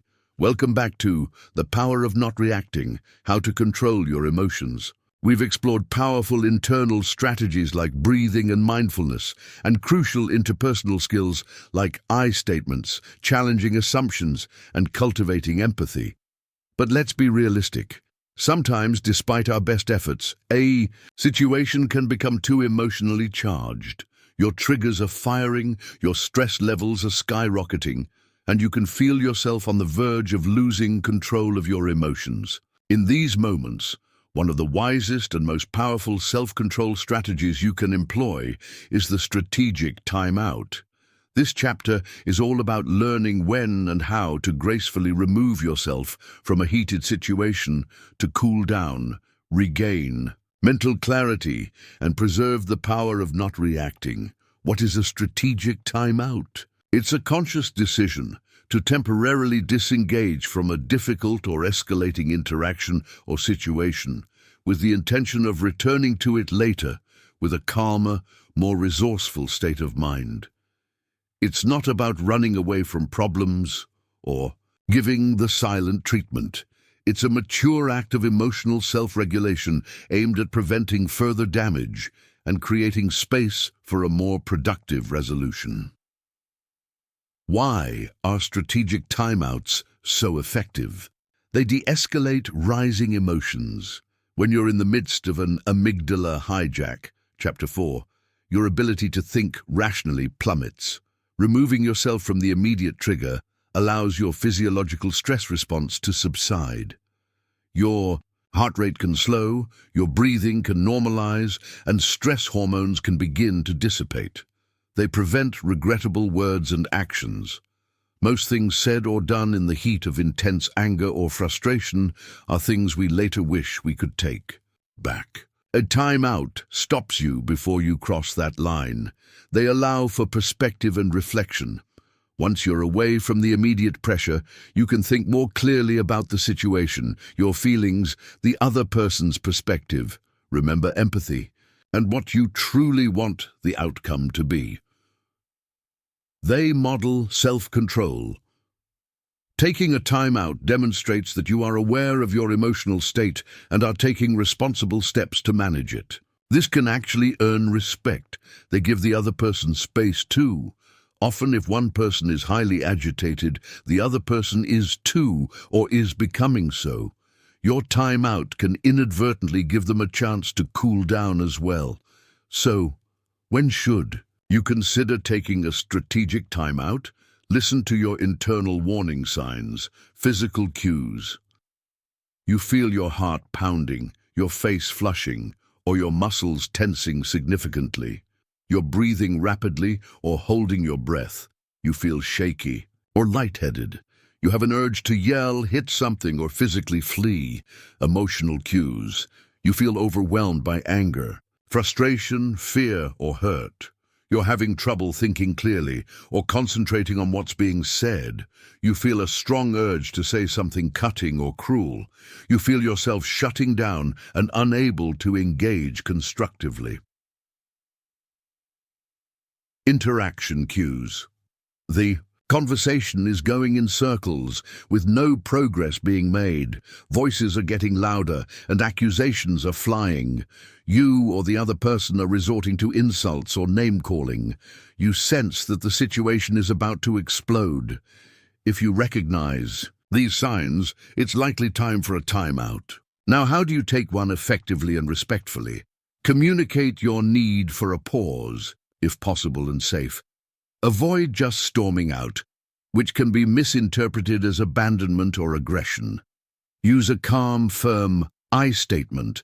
I'm feeling too overwhelmed, angry, to continue this conversation productively right now. I need to take a 20-minute break, and then we can try again.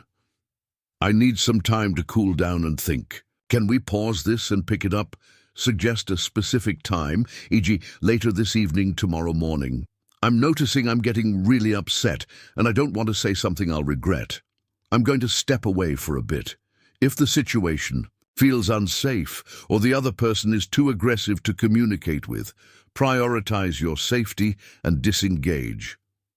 Specify a time to re-engage, usually. This shows you're not avoiding the issue indefinitely and provides reassurance. Be realistic about how much time you need, e.g., 20 minutes, an hour, until the next day. Physically remove yourself. Go to a different room, step outside, go for a short walk, whatever helps you create physical distance from the trigger. Use the timeout to actively cool down and regulate. Don't just sit and stew in your anger or replay the argument in your head. This will only keep your stress response activated. Practice your breathing techniques. Chapter 6. Engage in a calming activity. Listen to soothing music. Do some light stretching. Splash water on your face. Do some mindfulness practice. Chapter 7. Observe your thoughts and feelings without judgment. If helpful, briefly write down your thoughts and feelings. Chapter 9. Reflect and strategize. Once calmer, what were you feeling? What were your main points? What was the other person trying to communicate? Empathy check. What outcome do you want when you resume the conversation? How can you express yourself more effectively? Think I statements. Return and re-engage as promised if you said you would. When you return, you might start by saying, "Thanks for giving me that space. I'm feeling calmer now and ready to talk." Try to restart the conversation on a more constructive note. A strategic timeout isn't a sign of weakness. It's a demonstration of strength, self-awareness, and commitment to healthy emotional control. It's recognizing your limits and taking proactive steps to manage your emotions before they manage you. This powerful self-control strategy is an indispensable tool in your arsenal for mastering the power of not reacting and maintaining your emotional stability, even in the face of intense provocation. Taking timeouts helps us manage acute emotional flare-ups. But what about the chronic stress that can make us more reactive in general? In our next chapter, we'll cover Stress Management 101, looking at daily habits that can lower your overall reactivity. Chapter 14, Stress Management 101, Reducing Overall Reactivity. Chronic stress makes you more prone to emotional outbursts. This chapter covers fundamental stress management techniques that contribute to long-term emotional control and emotional resilience. Welcome back to The Power of Not Reacting, How to Control Your Emotions. We've explored in-the-moment strategies like pausing, breathing, and taking strategic timeouts to manage acute emotional flare-ups. But what about the underlying current that can make us more susceptible to those flare-ups in the first place? I'm talking about chronic stress. When you're constantly living with a high baseline level of stress, your emotional fuse gets shorter. You become more irritable, less patient, and generally more prone to emotional outbursts and reactive behavior. This chapter, Stress Management 101, covers fundamental, everyday stress management techniques that contribute to long-term emotional control, build emotional resilience, and ultimately help you reduce your overall reactivity, making the power of not reacting a more natural state. Think of your capacity to handle emotions and daily frustrations like a container. When your stress levels are low, your container has plenty of room. You can absorb minor annoyances without overflowing. But when chronic stress fills up that container, even a small additional stressor can cause you to spill over into an emotional reaction. Effective stress management helps to keep your container from getting too full. Why is managing chronic stress so crucial for emotional control? Lowers physiological arousal. Chronic stress keeps your body in a prolonged state of alert. That fight or flight response we discussed. This makes your amygdala, emotional alarm system, more sensitive and quicker to trigger. Lowering stress calms this system, improves cognitive function. Stress impairs your prefrontal cortex, the part of your brain responsible for rational thought and impulse control. Reducing stress enhances its ability to function, allowing for better emotional self-regulation, increases emotional bandwidth. When you're less stressed, you simply have more mental and emotional energy to deal with challenges constructively rather than reactively. Boosts overall well-being. Managing stress isn't just about avoiding negative emotions. It's about fostering positive ones like calmness, contentment, and joy, which in turn makes you more resilient. So, what are some fundamental stress management 101 techniques you can incorporate into your life? Prioritize regular physical activity. Exercise is one of the most effective stress relievers. How it helps. It burns off excess adrenaline and cortisol, releases endorphins, natural mood boosters, improves sleep, and reduces muscle tension. What to do? Aim for at least 30 minutes of moderate intensity exercise most days of the week. This could be brisk walking, jogging, swimming, cycling, dancing, anything that gets your body moving and you enjoy. Even short bursts of activity can help. Ensure adequate quality sleep. Sleep deprivation is a major stressor and significantly impairs emotional control. How it helps. During sleep, your brain processes emotions and consolidates memories. Lack of sleep makes you more irritable, less focused, and more prone to negative thinking. What to do? Aim for 7 to 9 hours of quality sleep per night. Establish a regular sleep schedule, create a relaxing bedtime routine, and make your bedroom a sleep-friendly environment. Dark, quiet, cool. Practice mindful nutrition. What you eat can impact your mood and stress levels. How it helps. A balanced diet rich in fruits, vegetables, whole grains, and lean protein provides steady energy and nutrients for optimal brain function. Conversely, excessive sugar, processed foods, and caffeine can lead to energy crashes and mood swings, increasing reactivity. What to do? Stay hydrated. Limit caffeine and alcohol, especially when stressed. Pay attention to how different foods make you feel. Incorporate regular relaxation practices. Beyond the in-the-moment breathing exercises we've discussed, making relaxation a regular part of your routine can significantly lower baseline stress. Examples. Meditation. Dedicate 10-20 minutes a day to mindfulness meditation or other forms of meditation. Apps can be very helpful here. Progressive muscle relaxation. Systematically tensing and relaxing different muscle groups. Yoga or Tai Chi. These combine physical movement with mindfulness and breath work. Spending time in nature. Nature has a profoundly calming effect on the nervous system. Cultivate strong social connections. Meaningful relationships provide support and act as a buffer against stress. How it helps. Talking about your worries with trusted friends or family can provide perspective and emotional release. Feeling connected reduces feelings of isolation, which can exacerbate stress.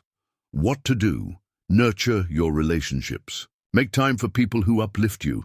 Engage in hobbies and enjoyable activities. Making time for activities you find fun and relaxing is not a luxury, it's essential for stress management. How it helps. Hobbies provide an escape from stresses, promote a sense of accomplishment, and allow you to enter a state of flow, which is inherently stress-reducing. What to do? Whether it's reading, gardening, playing music, painting, or any other interest, schedule time for it regularly. Learn to say no and set boundaries.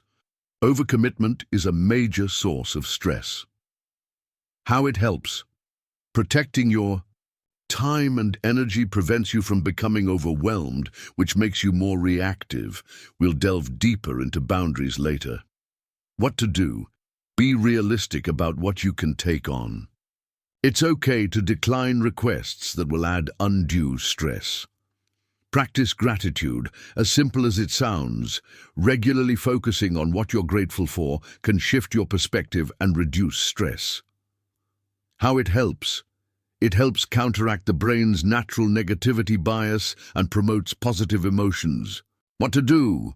Keep a gratitude journal, or simply take a few moments each day to reflect on things you appreciate. These fundamental stress management techniques are not quick fixes, but lifestyle adjustments that, over time, significantly reduce your overall reactivity. By lowering your baseline stress level, you create more internal space to handle life's inevitable challenges with greater calmness, mental clarity, and emotional control. This proactive approach to well-being is a powerful ally in your journey to master the power of not reacting and build lasting emotional resilience. Managing stress makes us less reactive, but life will still present difficulties. In our next chapter, we'll focus specifically on building emotional resilience, that ability to bounce back effectively when setbacks and adversity strike. Chapter 15. Building emotional resilience, bouncing back from setbacks. Life will throw curveballs. Emotional resilience is your ability to bounce back. Discover habits and mindsets that strengthen your resilience, making you less susceptible to being derailed by your emotions. This is core to personal development. Welcome back to The Power of Not Reacting, How to Control Your Emotions. We've just discussed how managing chronic stress can lower our overall reactivity. But even with the best stress management, life will inevitably throw curveballs. Disappointments, failures, losses, and unexpected challenges are part of the human experience. This is where emotional resilience comes in. Emotional resilience is your ability to adapt well in the face of adversity, trauma, tragedy, threats, or significant sources of stress. Essentially, it's your capacity to bounce back from difficult experiences. This chapter is dedicated to discovering the habits and mindsets that strengthen your resilience, making you less susceptible to being derailed by your emotions when things get tough. Building emotional resilience is a core component of personal development and is absolutely vital for sustaining the power of not reacting in the long run. Think of emotional resilience not as being immune to difficulty or distress, but as navigating those stormy waters without capsizing. Resilient people still experience hardship and strong emotions, but they don't get stuck there. They have developed coping mechanisms and perspectives that allow them to recover, learn, and grow from adversity. Why is emotional resilience so important for emotional control? It prevents prolonged reactivity. When you're resilient, a setback might still trigger an initial emotional response, but you're able to process it and return to a state of calmness more quickly, rather than getting caught in a prolonged cycle of negative emotions and reactivity. It fosters a sense of agency. Resilience helps you feel more capable of handling what life throws at you, reducing feelings of helplessness that can often fuel despair or anger. It promotes growth from adversity. Resilient individuals often find ways to learn and grow from challenging experiences, turning setbacks into stepping stones. It protects your mental health. Strong emotional resilience is a key protective factor against conditions like anxiety and depression. So how can you actively build and strengthen your emotional resilience? It's not something you're just born with or without. It involves behaviors, thoughts, and actions that can be learned and developed by anyone. Cultivate strong, supportive relationships. We mentioned this in stress management, and it's equally crucial for resilience. How it helps. Connecting with empathetic and understanding people can provide emotional support, practical help, and a sense of belonging during tough times. Knowing you're not alone makes a huge difference. Action. Nurture your existing positive relationships and be open to forming new ones. Don't be afraid to reach out for support when you need it. Reframe adversity. Find meaning and learning opportunities. This is about changing your perspective on challenges. How it helps. Instead of viewing a setback solely as a negative event, try to see what you can learn from it or how it might lead to growth. Ask, what can I take away from this? Or, how can this make me stronger? Action. Practice looking for the silver lining, even if it's small. Focus on what you can control and learn, rather than what you can't. This is a key mindset for self-regulation. Develop a growth mindset. We'll dive deeper later. Believe that your abilities and your capacity to cope can improve with effort. How it helps.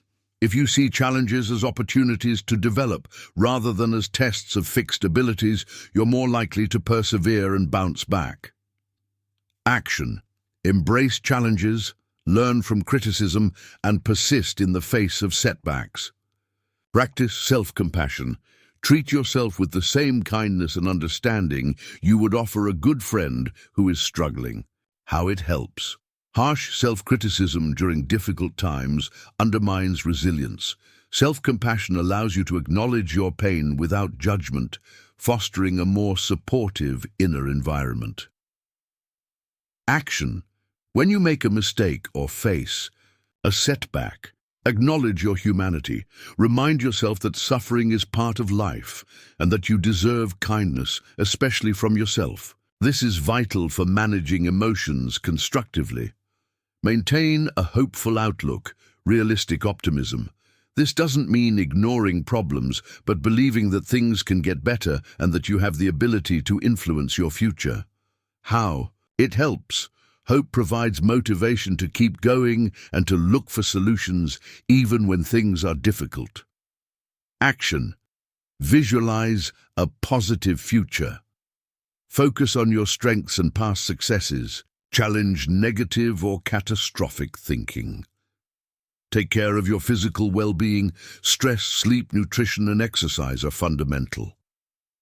How it helps. A healthy body supports a resilient mind. When you're physically depleted, you're emotional. Resources are also low. Action. Prioritize the stress management practices we discussed in Chapter 14. They are the bedrock of emotional stability. Set realistic goals and take decisive actions. Feeling a sense of accomplishment, however small, builds confidence and resilience. How it helps. Instead of feeling overwhelmed by a large problem, break it down into smaller, manageable steps. Taking action, even small steps towards your goals, builds a sense of efficacy. Action. Regularly ask yourself, what's one thing I can do today to move forward? 8. Develop problem-solving skills. When faced with a challenge, focus on finding solutions rather than dwelling on the problem. How it helps. This proactive approach reduces feelings of helplessness and empowers you to take control where possible. Action. Clearly define the problem, brainstorm potential solutions, evaluate them, and then choose a course of action. Building emotional resilience is an ongoing process, a journey of personal development. It's about intentionally cultivating these habits and mindsets so that when life's storms hit, you have the inner resources to weather them, recover, and perhaps even emerge stronger. This resilience is what allows you to consistently apply the power of not reacting, not just when things are easy, but especially when they are hard, ensuring that your emotions guide you rather than derail you. A key part of resilience involves how we think about situations. In our next chapter, we'll explore cognitive reframing, a powerful technique for rewiring your thoughts to support more positive emotional self-regulation. Chapter 16, Rewire Your Thoughts, Cognitive Reframing for Emotional Self-Regulation. Your thoughts fuel your emotions. Learn the basics of cognitive reframing, challenging and changing negative thought patterns that lead to unwanted reactions. This is a powerful technique for how to control your emotions and feelings. Welcome back to The Power of Not Reacting, How to Control Your Emotions. We've been building a comprehensive toolkit, from managing stress to cultivating resilience. Now we're going to delve into a powerful mental technique that directly addresses one of the primary drivers of our emotional states, our thoughts. It's often said, your thoughts fuel your emotions, and it's profoundly true. This chapter introduces you to the basics of cognitive reframing, a practical method for challenging and changing negative or unhelpful thought patterns that lead to unwanted reactions and distressed feelings. Mastering this skill is a powerful technique for how to control your emotions and feelings, and it's central to effective emotional self-regulation and the power of not reacting. What is cognitive reframing? Simply put, cognitive reframing is about looking at a situation, thought, or belief from a different perspective. It's like looking through a different frame or lens. It's not about denying reality or pretending negative things don't happen. Instead, it's about consciously choosing a more balanced, constructive, or empowering interpretation of events, which in turn can change your emotional response. Think about it. The same event can trigger vastly different emotional reactions in different people, or even in the same person at different times. Why? Largely because of the different thoughts and interpretations they attach to that event. For example, event, you make a mistake on a work project. Automatic, negative thought, ANT.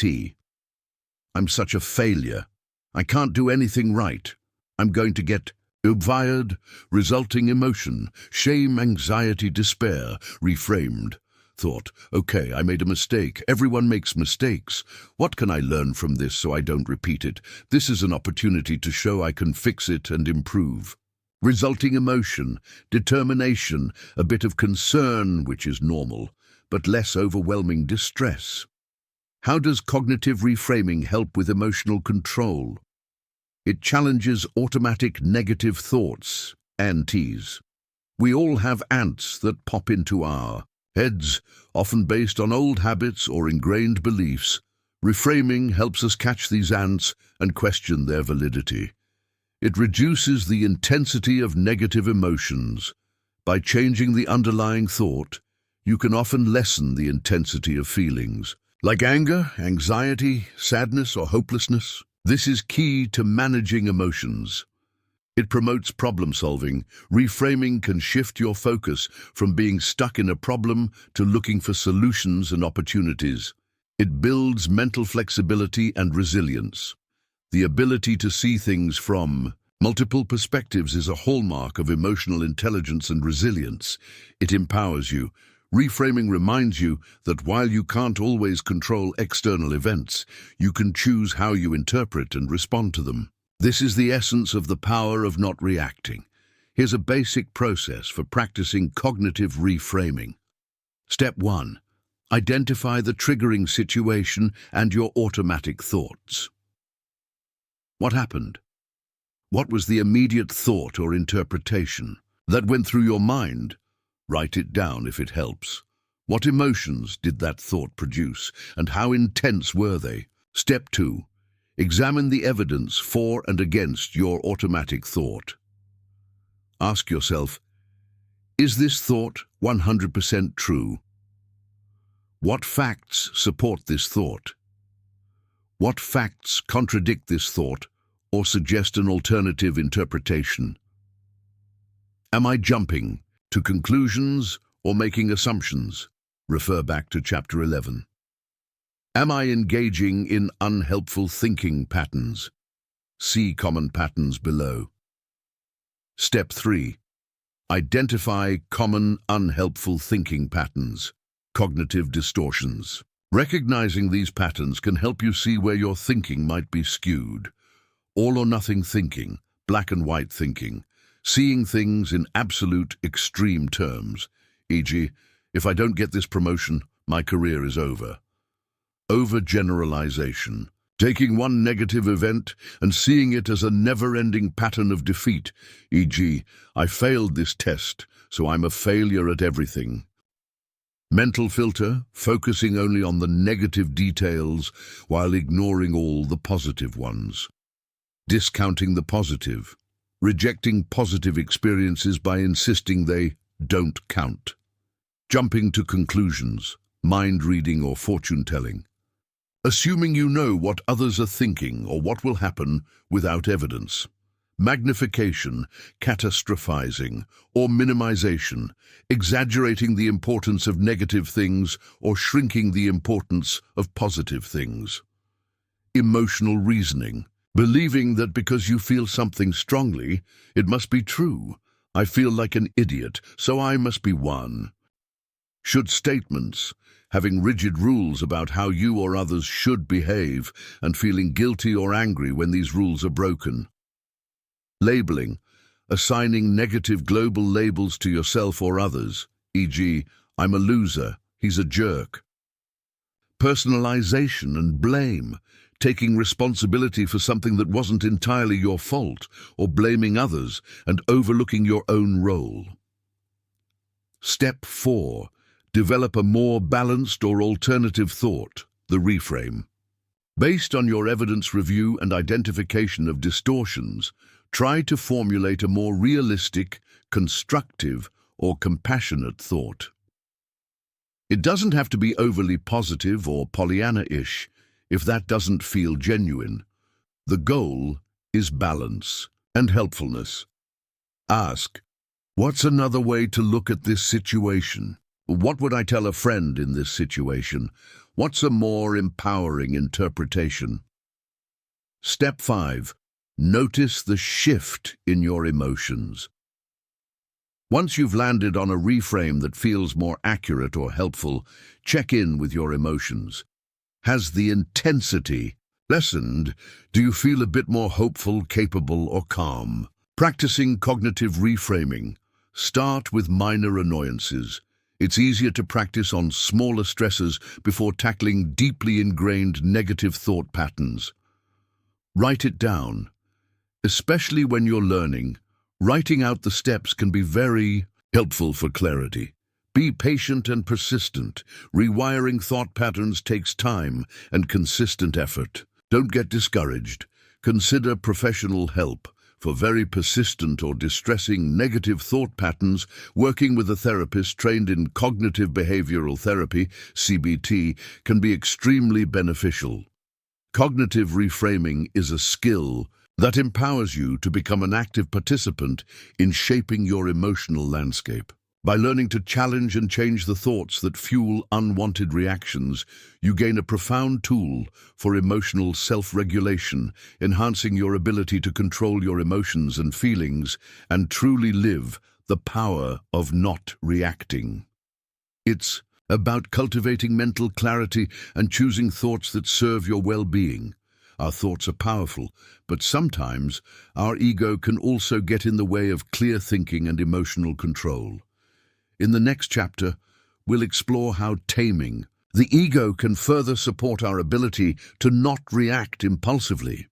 Chapter 17, Taming the Ego, How Pride Can Derail Emotional Control. Our ego often drives us to react defensively. Understanding how your ego influences your emotions can help you choose more constructive responses. This chapter explores how humility supports the power of not reacting. Welcome back to The Power of Not Reacting, How to Control Your Emotions. We've explored the power of our thoughts and how to reframe them for better emotional self-regulation. Now we turn our attention to another powerful internal force that can significantly influence our reactions and derail our efforts at emotional control: our ego.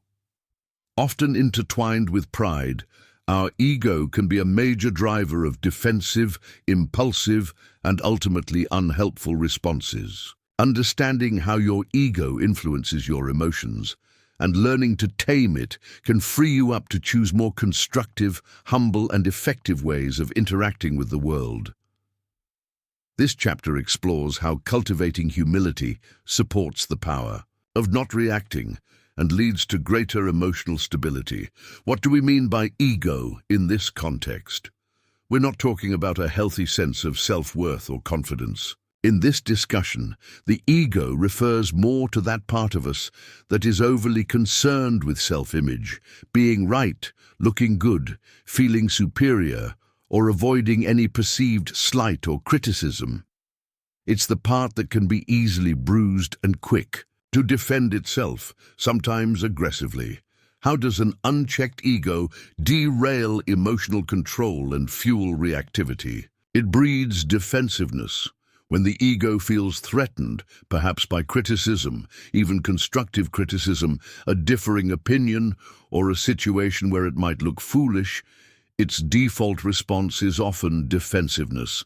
This can manifest as arguing, making excuses, blaming others, or shutting down, all of which are reactive rather than responsive. It insists on being right. The ego loves to be right. This can lead to pointless arguments where the goal is no longer to find a solution or understand another perspective, but simply to win and prove the other person wrong. This is a major barrier to conflict resolution. It resists apologies and taking responsibility. An inflated ego finds it difficult to admit mistakes or apologize, as this feels like a defeat or an admission of inadequacy. This can prolong conflicts and damage relationships. It fuels anger and resentment.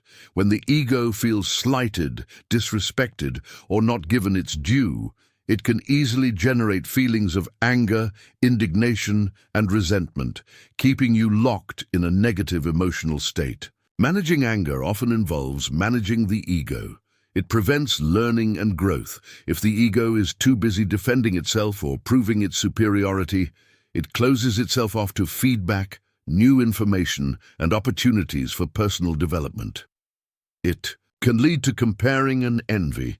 The ego often measures itself against others, leading to feelings of envy if others seem better, or smugness if it perceives itself as superior, both of which are unhelpful emotional states. Taming the ego isn't about self-deprecation or developing low self-esteem. It's about cultivating humility. Humility in this sense is not thinking less of yourself, but thinking about yourself less. It's about having an accurate assessment of your strengths and weaknesses, being open to learning and valuing others. How can you work on taming your ego and fostering humility to support the power of not reacting? Practice self-awareness. Start by noticing when your ego might be driving your reactions. Are you feeling overly defensive? Is it incredibly important for you to win this argument or prove your point? Are you resisting feedback that might actually be helpful? Are you quick to blame others? Just observing these tendencies without immediate judgment is the first step. Challenge the need to be right all the time. Ask yourself, is it more important to be right or to maintain this relationship? Find a solution, keep my peace. Recognize that everyone has a unique perspective, and there's often more than one right way to see things. Learn to listen. Without formulating a rebuttal, when someone is speaking, especially if they are offering criticism or a differing view, practice truly listening to understand their point, rather than just waiting for your turn to argue back. This requires quieting the ego's defensive chatter. Embrace feedback as a gift. Try to see feedback, even if it's delivered imperfectly, as an opportunity to learn and grow. The ego might initially resist, but a more humble perspective can see its value. Be willing to admit mistakes and apologize. Genuinely, this is a sign of strength and maturity, not weakness. A sincere apology can do wonders for repairing relationships and de-escalating conflict. The ego will fight it, but your more authentic self will benefit. Focus on contribution, not just recognition. Shift your focus from needing to be seen as important or superior to how you can contribute positively to a situation or relationship. practice. Gratitude. Gratitude helps shift the focus away from what the ego feels it lacks or deserves towards an appreciation for what is. Laugh at yourself sometimes. A sense of humor about your own quirks and occasional blunders can be a great antidote to an overinflated ego. Taming the ego is an ongoing practice. It's about developing a healthier relationship with yourself, one that is less dependent on external validation or the need to always be on top. When your ego is less in the driver's seat, you become less reactive to perceived slights, more open to learning, and better able to connect with others authentically. This greater sense of inner security and humility is a powerful foundation for emotional control, mental clarity, and consistently choosing the power of not reacting over ego-driven impulsiveness. Letting go of the ego's grip can be liberating. Another form of letting go that greatly aids emotional control is forgiveness. In our next chapter, we'll explore the freedom that comes from forgiving others and ourselves. Chapter 18, The Freedom of Forgiveness, Letting Go of Grudges That Fuel Reactions. Holding on to anger and resentment keeps you trapped in a cycle of reactivity. Learn the liberating power of forgiveness for others and yourself as a tool for emotional control and peace. This is essential for managing anger. Welcome back to The Power of Not Reacting, How to Control Your Emotions. We've explored taming the ego to reduce defensiveness. Now we turn to another profound act of letting go that can free you from cycles of reactivity and pave the way for greater emotional control and inner peace. Forgiveness. Holding on to anger, resentment, and grudges, whether towards others or towards yourself, is like carrying a heavy weight that constantly fuels your potential for negative emotional reactions. This chapter explores the liberating power of forgiveness as an essential tool for managing anger, healing emotional wounds, and strengthening the power of not reacting. What is forgiveness really? It's important to clarify what forgiveness is and what it is not. Forgiveness is not condoning or excusing bad behavior, forgetting what happened, reconciling with the person who hurt you, though it can sometimes lead to that. It's not a requirement, letting someone off the hook or denying justice, a sign of weakness.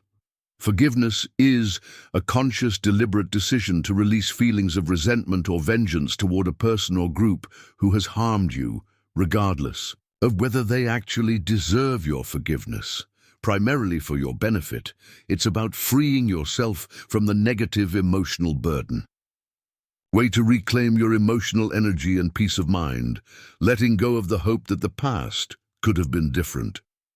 Why is forgiveness so crucial for emotional control and the power of not reacting? It breaks the cycle of reactivity. When you harbor resentment, even small reminders of the past hurt can trigger intense emotional reactions. Forgiveness helps to neutralize these triggers, making you less susceptible to being pulled back into old anger and pain. It reduces chronic anger and stress. Holding on to grudges keeps your body in a state of low-grade or sometimes high-grade stress. This constant simmer of anger and resentment contributes to chronic stress, making you more prone to all sorts of negative health outcomes and, of course, more emotionally reactive in general. Forgiveness is a powerful antidote for managing anger. Long-term, it frees up mental and emotional energy. The mental space and emotional energy consumed by replaying hurts, plotting revenge, even if only in your mind, or stewing in bitterness is enormous. Forgiveness frees up that energy for more positive and constructive pursuits. It improves relationships, including with yourself. While forgiveness doesn't always mean reconciliation, it can open the door to healthier interactions if the other person is also willing. Crucially, self-forgiveness is vital for healing shame and guilt, which can be major drivers of negative self-talk and reactive behavior. It promotes inner peace and emotional stability. Ultimately, forgiveness is a path to greater calmness and emotional stability. Letting go of the burden of past hurts allows you to live more fully in the present. The path to forgiveness for others and yourself. Forgiveness is often a process, not a one-time event, especially for deep hurts. It can take time and effort. Acknowledge the pain and your feelings. You can't forgive what you haven't acknowledged. Allow yourself to feel the anger, hurt, sadness, or betrayal. Use the healthy processing techniques we discussed in Chapter 9. This step is crucial for both forgiving others and self-forgiveness. Make a conscious decision to forgive. Forgiveness often starts with an intention, a choice. You might not feel forgiving at first, but you can decide that you want to work towards it for your own well-being. Try to understand, without excusing, for forgiving others. While not excusing their behavior, try to understand the factors that might have contributed to their actions, their own pain, ignorance, fear, etc. This can sometimes soften your resentment. Remember empathy from Chapter 12. For self-forgiveness, understand the circumstances, your intentions at the time, even if flawed, and what you've learned. Recognize your humanity and capacity for mistakes. Shift your focus from blame to healing. Instead of dwelling on who was wrong, focus on what you need to do to heal and move forward. What lessons can you take from the experience? Let go of the need for revenge or for the other person to suffer. This is often the hardest part. Recognize that holding on to these desires only hurts you. Practice self-compassion. Throughout the process, forgiveness can be emotionally taxing. Be kind and patient with yourself. There's no set timeline. Consider what letting go means for you. It might mean no longer dwelling on the event, no longer letting it define you, or no longer allowing it to dictate your current emotions and choices. For self-forgiveness. Specifically, take responsibility for your actions without wallowing in shame. Make amends if possible and appropriate. Commit to learning and growing from the mistake so you don't repeat it. The freedom that comes from forgiveness is profound. It's like setting down a heavy backpack you didn't even realize you were carrying. It clears the path for more positive emotions, healthier relationships, and a greater capacity for emotional control, because you're no longer being constantly triggered by unresolved hurts. It allows you to fully embrace the power of not reacting, because you're operating from a place of inner peace rather than simmering resentment. This is not just about managing anger, it's about profound emotional healing and liberation. Letting go of negativity through forgiveness is powerful. Another way to shift our emotional baseline towards the positive is by actively cultivating gratitude. In our next chapter, we'll explore how this simple practice can enhance your emotional stability. Chapter 19. Cultivating Gratitude, Shifting Your Emotional Baseline. A regular gratitude practice can fundamentally shift your perspective and reduce negative emotions. Discover simple ways to incorporate gratitude into your life for improved emotional stability. Welcome back to The Power of Not Reacting, How to Control Your Emotions. We've journeyed through some deep emotional territory, exploring forgiveness and letting go of negativity. Now, we turn towards a practice that actively cultivates positive emotions and can fundamentally shift your entire emotional baseline, cultivating gratitude. A regular gratitude practice is a simple yet remarkably powerful tool for reducing negative emotions, enhancing your overall well-being, and significantly improving your emotional stability.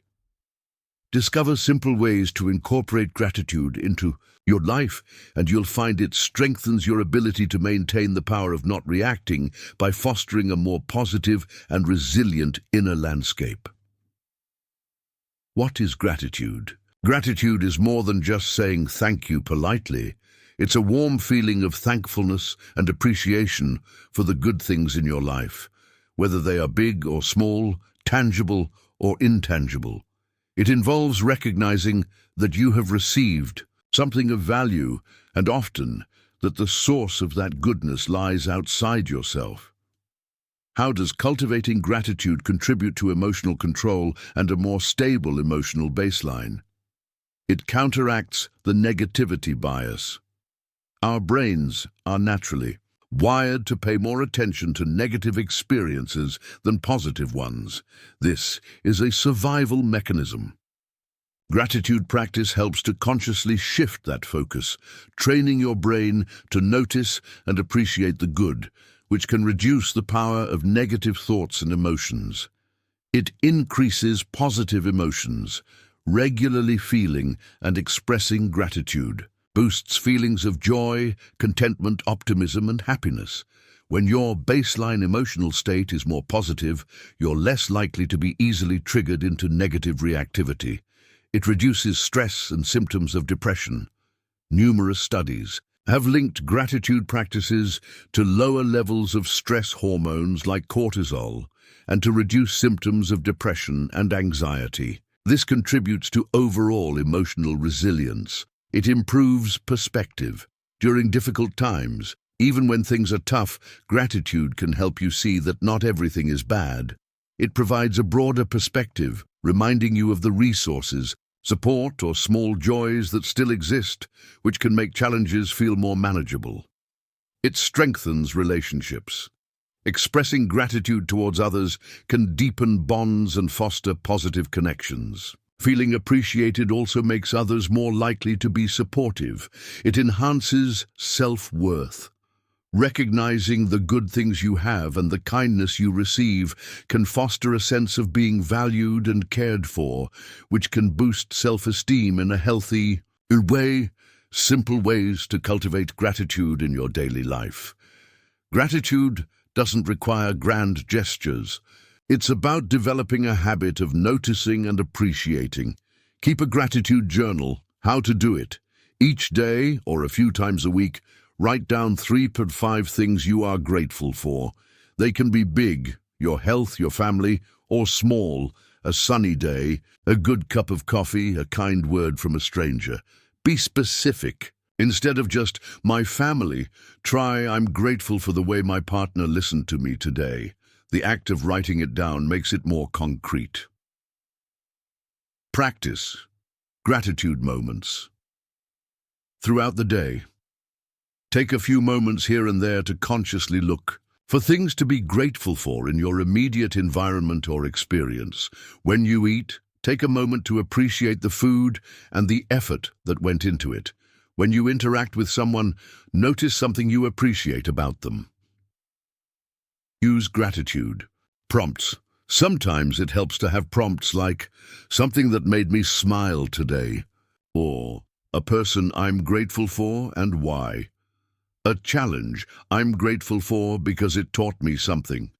A simple pleasure I enjoyed. Express your gratitude to others. Don't just feel it, say it. Tell people when you appreciate them or something they've done. Write a thank you note or send a quick text. This benefits both you and the recipient. Mental subtraction of positive events. Occasionally reflect on a positive aspect of your life, e.g., a good friend, your job, your home, and imagine just, for a moment, what your life would be like without it. This can significantly enhance your appreciation for it. Mindful appreciation of nature. Take time to notice the beauty around you. A sunset, a flower, the sound of birds. Nature is a constant source of things to be grateful for. Reframe challenges with gratitude when appropriate. This is more advanced, but sometimes, after a difficult experience has passed, you can find something to be grateful for within it. a lesson learned, strength discovered, or unexpected support received. This isn't about minimizing pain, but finding growth. Making gratitude a habit, consistency is key. Like mindfulness, the benefits of gratitude come from regular practice. Don't force it, feel it. The aim is to genuinely feel the appreciation, not just go through the motions. Start small. If a daily journal feels like too much, start with just one thing a day, or practice gratitude moments. Cultivating gratitude is a simple yet profound way to shift your emotional baseline towards greater positivity, calmness, and emotional stability. When you regularly tune into the good in your life, you naturally become less reactive to the bad. You build a reservoir of positive emotions that can help you navigate challenges with more grace and maintain the power of not reacting even when faced with negativity. It's a practice that nourishes the soul and strengthens your capacity for joy. A positive emotional baseline is wonderful, but we also need to protect our emotional space. In the next chapter, we'll discuss the importance of setting healthy boundaries. Chapter 20. Setting healthy boundaries, protecting your emotional space. Weak boundaries make you vulnerable to emotional hijacking. Learn how to set and maintain healthy boundaries to protect your energy and maintain emotional control. This is a key aspect of self-help. Welcome back to The Power of Not Reacting, How to Control Your Emotions. We've explored many internal strategies for cultivating emotional control, from gratitude to forgiveness. Now, we turn to a vital external skill that protects your inner peace and prevents others from easily derailing your emotional state, setting healthy boundaries. Weak or non-existent boundaries can leave you feeling depleted, resentful, and vulnerable to what feels like emotional hijacking by others' demands, negativity, or behavior. Learning how to define, communicate, and maintain healthy boundaries is a key aspect of self-help, essential for protecting your energy, preserving your emotional stability, and consistently practicing the power of not reacting. What are boundaries? Think of boundaries as the invisible lines you draw around yourself that define what behavior is acceptable to you and what is not. They are your personal rules of engagement with the world. Healthy boundaries protect your physical space, your time, your energy, your emotions, your values, and your sense of self. They are not walls to keep people out, but rather fences that define your property and allow for respectful, healthy interactions. Why are healthy boundaries so important for emotional control? They prevent emotional overwhelm. Without boundaries, you might find yourself constantly taking on other people's problems, absorbing their negativity, or saying yes to things that drain you. This leads to stress and emotional exhaustion, making you more reactive.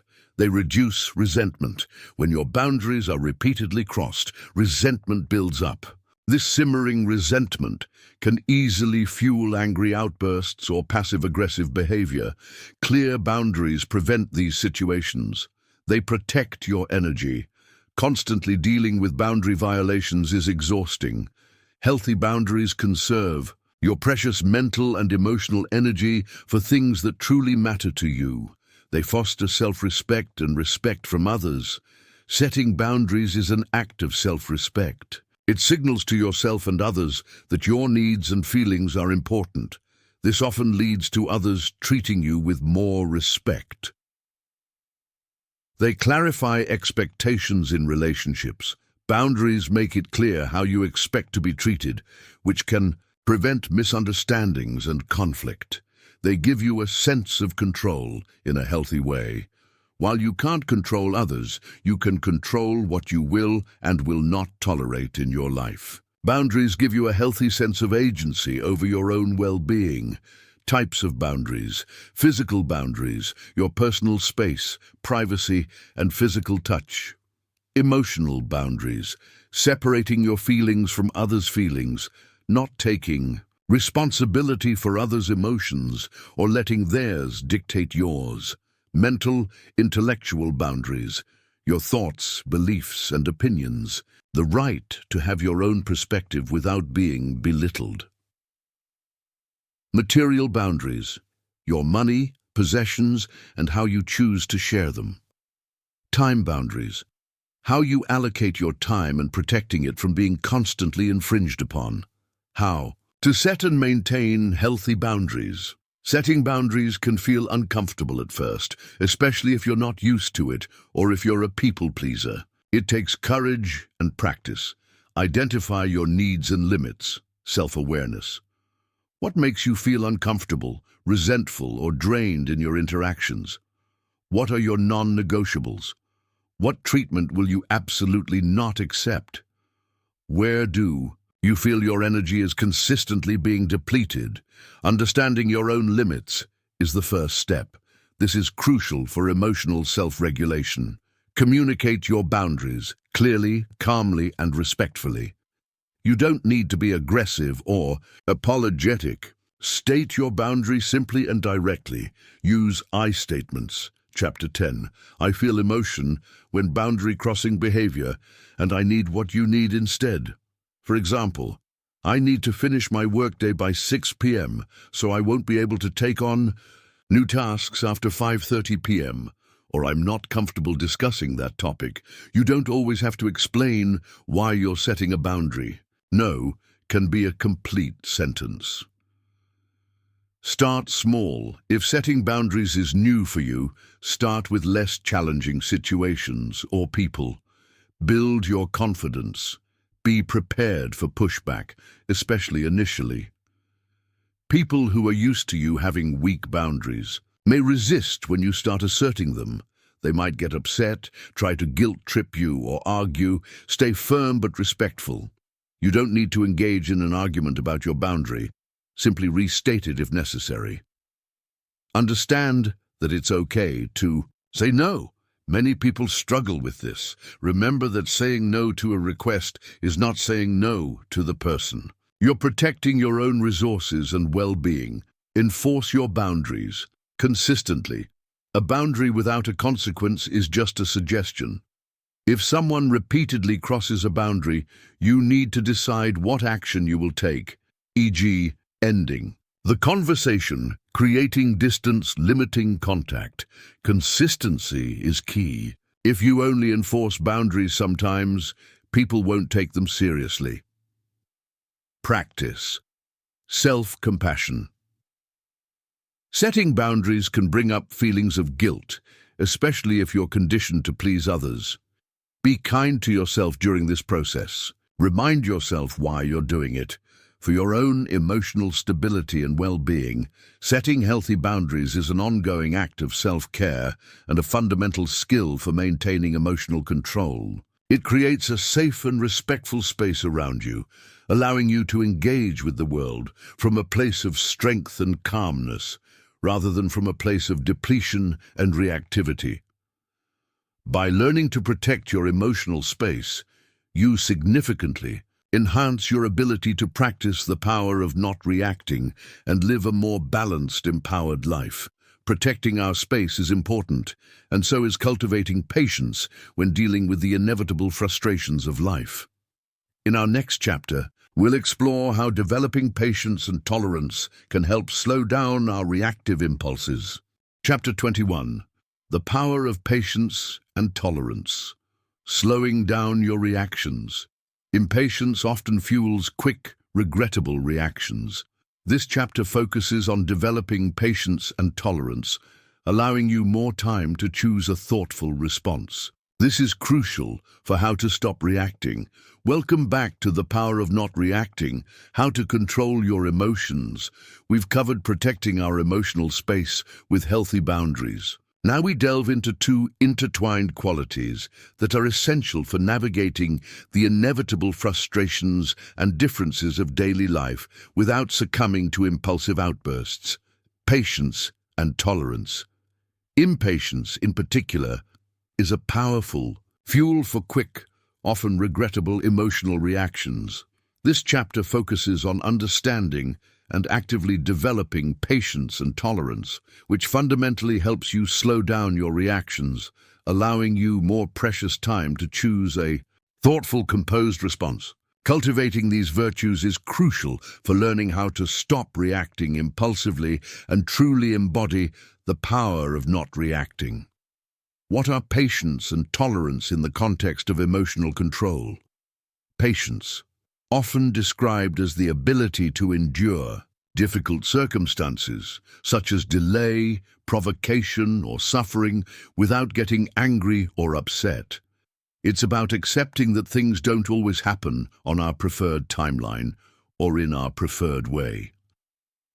Tolerance, the ability or willingness to accept feelings, habits, or beliefs that are different from one's own. It involves acknowledging and respecting differences, even when you don't agree with them or understand them fully. How do impatience and intolerance fuel reactivity? Impatience creates a sense of urgency and frustration when things don't move fast enough or go according to plan. This frustration can easily spill over into anger, sharp words, or impulsive actions. Think of road rage, snapping at a slow computer, or getting exasperated with someone who is learning slowly. Intolerance of differences in opinions, behaviors, lifestyles can lead to judgment, criticism, and a quickness to dismiss or confront others. This closes off dialogue and often triggers defensiveness and conflict. Developing patience and tolerance, therefore, acts as a powerful brake on these reactive tendencies. They help you create that crucial internal space for emotional self-regulation. Strategies for cultivating patience. Practice mindfulness. As we've discussed, mindfulness helps you stay present. When you're fully in the moment, you're less likely to be agitated by thoughts of what should be happening or how quickly things should be progressing. Reframe delays and frustrations. Instead of seeing a delay as a personal affront or a catastrophe, try to find a different perspective. This traffic jam gives me unexpected time to listen to my audiobook, like this one. Or, this setback is frustrating, but perhaps it's an opportunity to reassess my approach. Remind yourself that some things are outside your direct control. Identify your impatience triggers. What situations, people, or thoughts reliably make you feel impatient? Refer back to Chapter 3 on triggers. Awareness is the first step. Use conscious breathing. When you feel impatience rising, implement those breathing techniques from Chapter 6. Slow, deep breaths can instantly calm your nervous system. Practice. Delaying gratification in small ways. This can actually train your patience muscle. For example, wait a few extra minutes before checking your phone, or deliberately choose the longer checkout line sometimes. Break down. Large tasks. Impatience often arises when a goal seems overwhelming or far away. Breaking it into smaller, manageable steps can make the process feel less daunting and the progress more tangible. Remind yourself of the bigger picture. Is this momentary frustration really worth getting so worked up about in the grand scheme of things? This can help you maintain emotional stability. Strategies for cultivating tolerance. Practice empathy. Revisited. Actively try to understand things from another person's perspective, even if you disagree. Chapter 12. Consider their background, experiences, and potential motivations. Challenge your own biases and assumptions. We all have them. Be willing to examine your preconceived notions about people or groups who are different from you. Ask yourself if your intolerance stems from a lack of understanding or an unexamined prejudice. Expose yourself to different perspectives.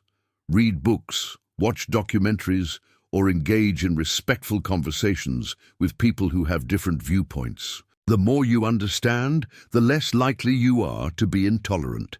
Focus on commonalities, not just differences. While acknowledging differences, also look for shared human experiences, values, or goals. This builds bridges. Remember, everyone is on their own journey, People are at different stages of development and have different life paths. What seems obvious or easy to you might not be for someone else. Practice active listening. Truly listen to understand, not just to reply or refute. This is a core communication skill that fosters tolerance. Distinguish between a person and their behavior, belief. You can disagree with someone's actions or beliefs without condemning them as a person.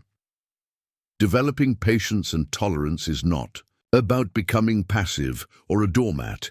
It's about choosing wisdom over reactivity, understanding over judgment, and calmness over agitation. It's about recognizing that the world is complex, people are diverse, and things don't always go our way. And that's okay.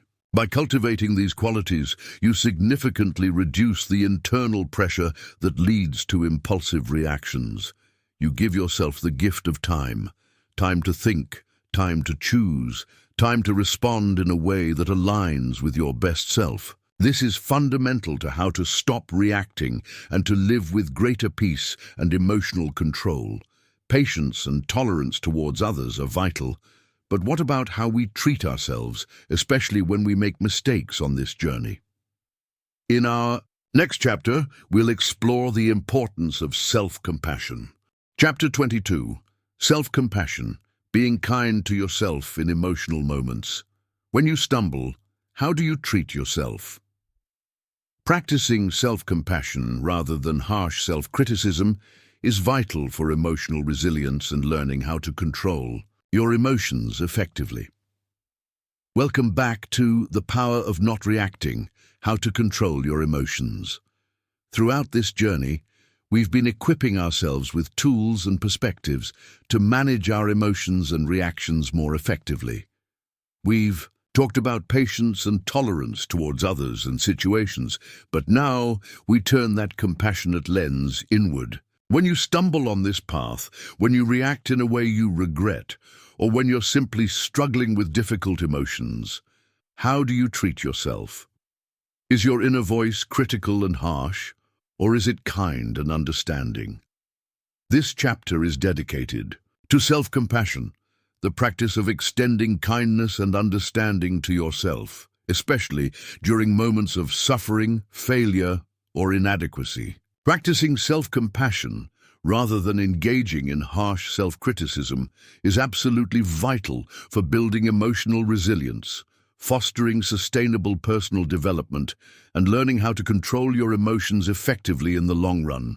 It's a cornerstone of the power of not reacting with grace and wisdom. What is self-compassion? Dr. Kristin Neff, a leading researcher in this field, defines self-compassion as having three main components: self-kindness versus self-judgment. This means being gentle and understanding with yourself when you suffer, fail, or feel inadequate, rather than ignoring your pain or berating yourself with self-criticism. It's treating yourself with the same care and concern you would offer a good friend. Common humanity versus isolation. This involves recognizing that suffering and personal inadequacy are part of the shared human experience, something that everyone goes through, rather than being something that happens to me alone. It reminds you that you're not isolated in your imperfections or struggles. Mindfulness versus over-identification. This means taking a balanced approach to your negative emotions so that feelings are neither suppressed nor exaggerated. It involves observing your negative thoughts and emotions with openness and clarity, without getting swept away by them. As we discussed in Chapter 7 on mindfulness, why is self-compassion so crucial for emotional control and the power of not reacting? It breaks the cycle of self-criticism and negative emotion.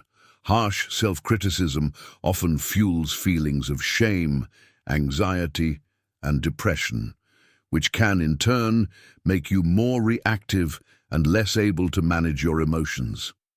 Self-compassion offers a healthier alternative. It motivates learning and growth more effectively than criticism. Contrary to what some believe, self-compassion is a more effective motivator for change than self-criticism. When you approach your mistakes with understanding, you're more likely to learn from them and make positive changes rather than being paralyzed by shame or fear of failure. It builds emotional resilience. Knowing that you can treat yourself with kindness even when things go wrong makes you more resilient in the face of setbacks. You become your own supportive ally. It reduces fear of failure. If you know you won't tear yourself apart if you fail, you're more likely to take healthy risks and pursue your goals. It improves your relationship with yourself. Self-compassion fosters a more loving, accepting, and supportive inner dialogue, which is fundamental to overall well-being and emotional stability. It allows you to learn from reactive moments. When you do react in a way you regret, and it will happen, we're all human, self-compassion allows you to look at the situation with kindness, understand your triggers, and learn for next time rather than just berating yourself. This is key for how to control your feelings progressively, how to cultivate self-compassion. Treat yourself as you would a good friend. When you're struggling, ask yourself, what would I say to a dear friend in this exact situation? Then try to direct those same words and gestures of kindness towards yourself. Practice mindful self-awareness. Notice when your self-critical voice pipes up. Acknowledge it without judgment. There's that critical thought again. And then consciously choose to respond with a more compassionate inner voice. Remember common humanity. When you're feeling inadequate or have made a mistake, remind yourself, this is part of being human. Everyone struggles, everyone makes mistakes. I'm not alone in this. Write a self-compassionate letter. If you're having a hard time, try writing a letter to yourself from the perspective of an unconditionally loving and compassionate friend. Develop a self-compassion mantra. Create a short phrase you can repeat to yourself in difficult moments, such as, this is a moment of suffering. Suffering is a part of life. May I be kind to myself in this moment. May I give myself the compassion I need. Comforting physical gestures. Simple gestures like placing a hand over your heart or giving yourself a gentle hug can actually activate your body's caregiving system and promote feelings of calmness. It might feel silly at first, but it can be surprisingly effective. Challenge your inner critic. When your inner critic starts its tirade, gently challenge its harshness and exaggeration. Is it really true that you always mess up, or that this one mistake defines you? Refer to cognitive reframing in Chapter 16. Self-compassion is not self-pity, self-indulgence, or making excuses for bad behavior. It's about recognizing your own suffering and responding with care and understanding, which in turn motivates you to take responsible action and make positive changes. It's about fostering a warm, supportive inner environment that allows you to navigate the challenges of learning how to control your emotions with greater ease and effectiveness. When you become your own best ally, the power of not reacting becomes a more attainable and sustainable way of life, rooted in kindness rather than self-flagellation. Treating ourselves with compassion is key. Another fundamental aspect of successfully managing our emotions and reactions is our underlying belief about our ability to change and grow. In our next chapter, we'll explore the power of a growth mindset. Chapter 23, Embracing a Growth Mindset, Believing in Your Ability to Change. Do you believe you can improve your emotional control? A growth mindset is essential. This chapter helps you cultivate the belief that your ability to manage emotions can be developed through effort and practice. Welcome back to The Power of Not Reacting, How to Control Your Emotions. We've explored a multitude of strategies, from in-the-moment techniques to broader life practices like self-compassion. But underlying all these efforts is a fundamental belief system that can dramatically impact your success, your mindset. Specifically, do you believe you can actually improve your emotional control and learn to manage your reactions? This chapter is dedicated to understanding and embracing a growth mindset. A growth mindset is the essential belief that your abilities, including your ability to manage emotions and practice the power of not reacting, are not fixed traits, but can be developed through dedication, effort, and practice. Cultivating this belief is paramount for sustained personal development and for truly internalizing the skills we're discussing. What is a growth mindset versus a fixed mindset? The concept was famously developed by psychologist Dr. Carol Dweck. Fixed mindset. People with a fixed mindset believe that their qualities, like intelligence, talent, or emotional tendencies, are static traits. You either have them or you don't. They tend to avoid challenges, to avoid revealing perceived deficiencies, give up easily when faced with obstacles, see effort as fruitless. If you're good at something, it should be easy. Ignore or get defensive about negative feedback. Feel threatened by the success of others. When it comes to emotions, someone with a fixed mindset might think, "I'm just an angry person," or "I'll never be good at controlling my reactions." Growth mindset. People with a growth mindset believe that their abilities can be developed through dedication and hard work. Brains and talent are just the starting point. They tend to embrace challenges as opportunities for growth, persist in the face of setbacks, seeing them as part of the learning process. See effort as the path to mastery. Learn from criticism and feedback.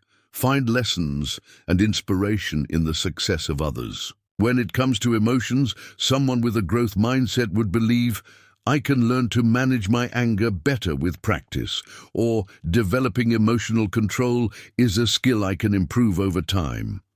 Why is a growth mindset essential for mastering? The power of not reacting. It fuels motivation and persistence. Learning how to control your emotions is not always easy. There will be setbacks. A growth mindset helps you see these as learning opportunities rather than proof that you can't do it, encouraging you to keep practicing. It makes effort meaningful. If you believe your abilities are fixed, putting in effort to change your reactive patterns might seem pointless. A growth mindset helps you see that effort is precisely how you build new neural pathways and develop better emotional self-regulation. It opens you to learning and feedback. You'll be more receptive to trying new techniques, like the ones in this audiobook, and learning from your experiences, both successes and failures. It reduces the fear of imperfection. A growth mindset understands that progress involves making mistakes. This reduces the pressure to be perfect from the start, which can be paralyzing. This ties in beautifully with self-compassion from Chapter 22. It fosters resilience. When you believe you can grow from challenges, you become more resilient in the face of them. You're less likely to be derailed by an emotional setback because you see it as part of the journey. How to cultivate a growth mindset. Regarding your emotions, recognize and challenge your fixed mindset, thoughts. Pay attention to inner dialogue like, "I'm just not good at this," "This is too hard," "I can't change," or "I always overreact." When you catch these thoughts, gently challenge them. Ask, "Is that really true, or is it just a belief I've held? What if I could improve with effort?" Focus on the process, not just the outcome. Instead of only valuing moments of perfect emotional control, acknowledge and appreciate the effort you're putting in, the new strategies you're trying, and the small steps of progress you make. Embrace challenges as learning opportunities. When you face a situation that triggers your old reactive patterns, see it as a chance to practice your new skills, pausing, breathing, reframing, etc. Even if you don't handle it perfectly, ask, "What can I learn from this for next time?" Reframe failure as feedback. If you react in a way you regret, don't label yourself a failure. Instead, analyze what happened. What was the trigger? What skills could you have used? What will you try differently next time? This turns a failure into valuable data for growth. Learn from the success and strategies of others. Look for inspiration in people who seem to manage their emotions well. What can you learn from their approach? This audiobook is one such resource. Use the word yet. This is a powerful little word. Instead of saying, I can't control my anger, try, I can't control my anger yet. It implies that improvement is possible with continued effort. Understand neuroplasticity simply. Remind yourself that your brain is capable of changing and forming new connections throughout your life. Every time you practice a new way of responding, you are literally rewiring your brain for better emotional control. Celebrate effort and progress. Acknowledge and appreciate your dedication. When you successfully use a new strategy or notice even a small improvement in your ability to manage emotions, give yourself credit. Adopting a growth mindset is a conscious choice and an ongoing practice. It means believing in your inherent capacity for personal development and change. When you truly believe that you can improve your ability to control your emotions and live the power of not reacting, you unlock a wellspring of motivation, resilience, and openness to learning that will make your journey far more effective and rewarding. You are not stuck with your current reactive patterns. You have the power to develop new, more skillful ways of being. Believing in our ability to change is foundational. Often, ancient wisdom traditions offer profound insights into managing our inner world. In our next chapter, we'll explore some perspectives from Buddhist wisdom on non-reaction and inner peace. Chapter 24. The Buddhist Wisdom Angle. Insights on non-reaction and inner peace. Many principles of the power of not reacting are found in ancient wisdom, like Buddhism.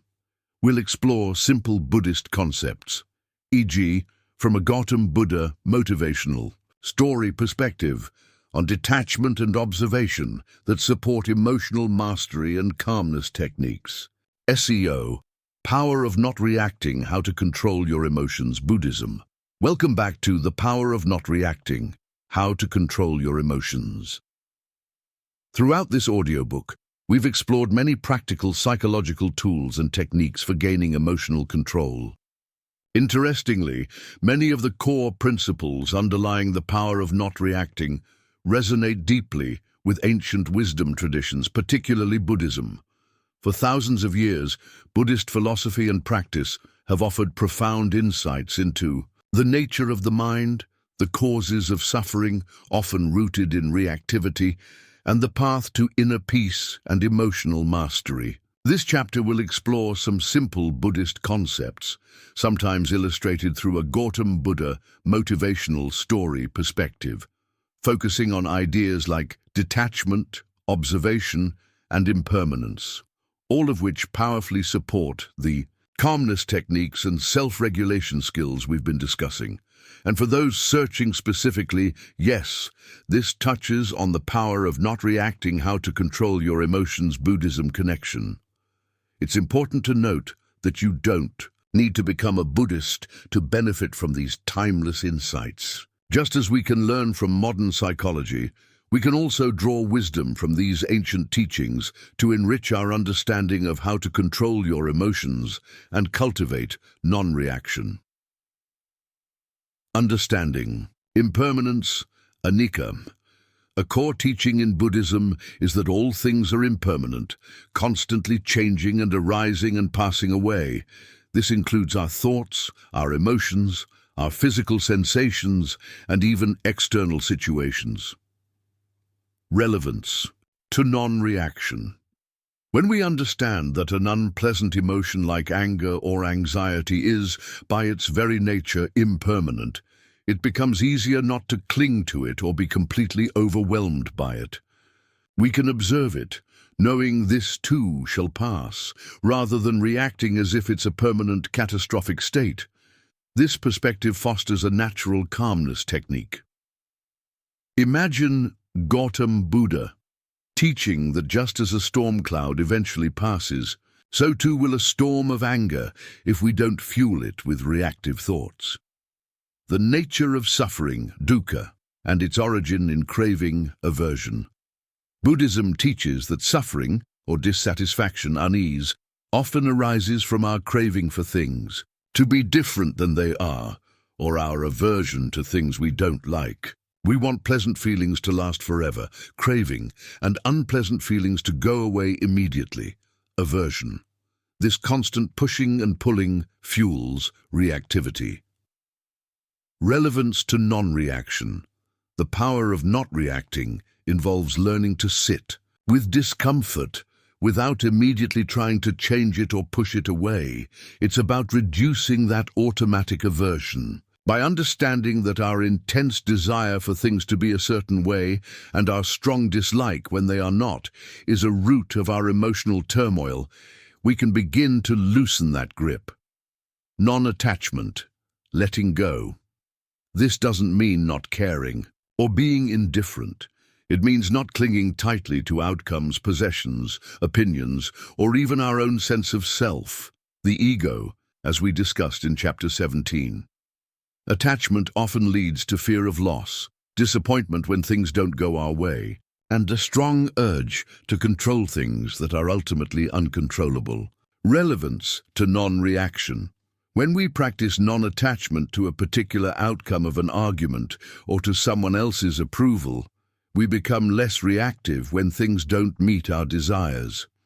We can engage with situations more freely and with less emotional investment in a specific result, allowing for greater emotional stability. Consider a Buddhist motivational story where a monk remains peaceful, whether he receives praise or blame, because his inner state is not attached to external validation.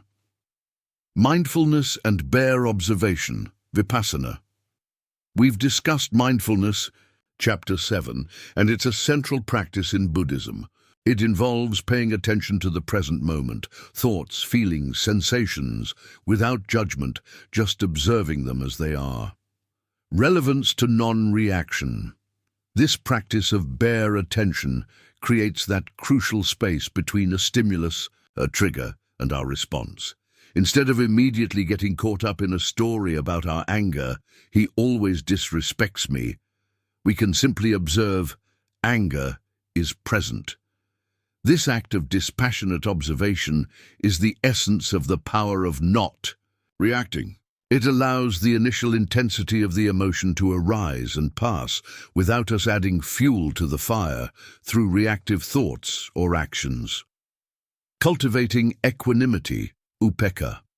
Equanimity is a state of mental calmness, composure, and evenness of temper, especially in a difficult situation. It's about maintaining balance amidst the ups and downs of life, not being overly elated by pleasure nor overly dejected by pain. Relevance to non-reaction. This quality is the hallmark of someone who has mastered emotional control. It doesn't mean being unfeeling, but rather not being thrown off balance by every passing emotion or event. It allows for a steady, considered response rather than a volatile reaction. Buddhist practices aim to cultivate this inner balance. A simple story to illustrate: imagine someone comes to Gautam Buddha and hurls insults at him. The Buddha listens patiently and calmly. When the person finishes, the Buddha asks, "If you offer a gift to someone and they do not accept it, to whom does the gift belong?"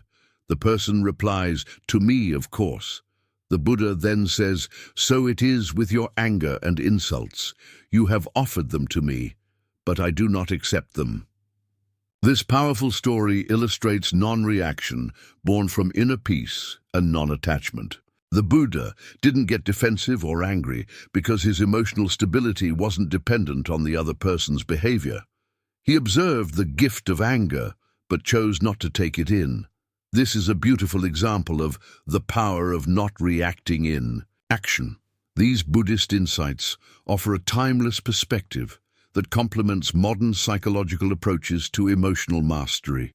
They remind us that inner peace and the ability to not react impulsively come from cultivating awareness, understanding the impermanent nature of our experiences, and loosening our grip on our attachments and aversions. By integrating these simple yet profound concepts, we can further deepen our practice of the calmness techniques and self-regulation skills necessary to truly live the power of not reacting.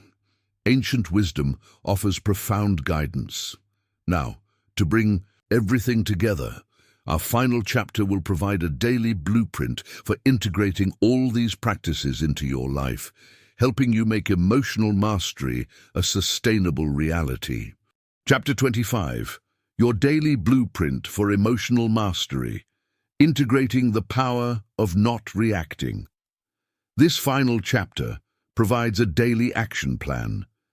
It summarizes the key habits and strategies, helping you create a sustainable practice for lasting emotional control. This is your guide to making the power of not reacting a permanent part of your life, ensuring continued personal growth and mental clarity. Welcome to the final chapter of The Power of Not Reacting, How to Control Your Emotions.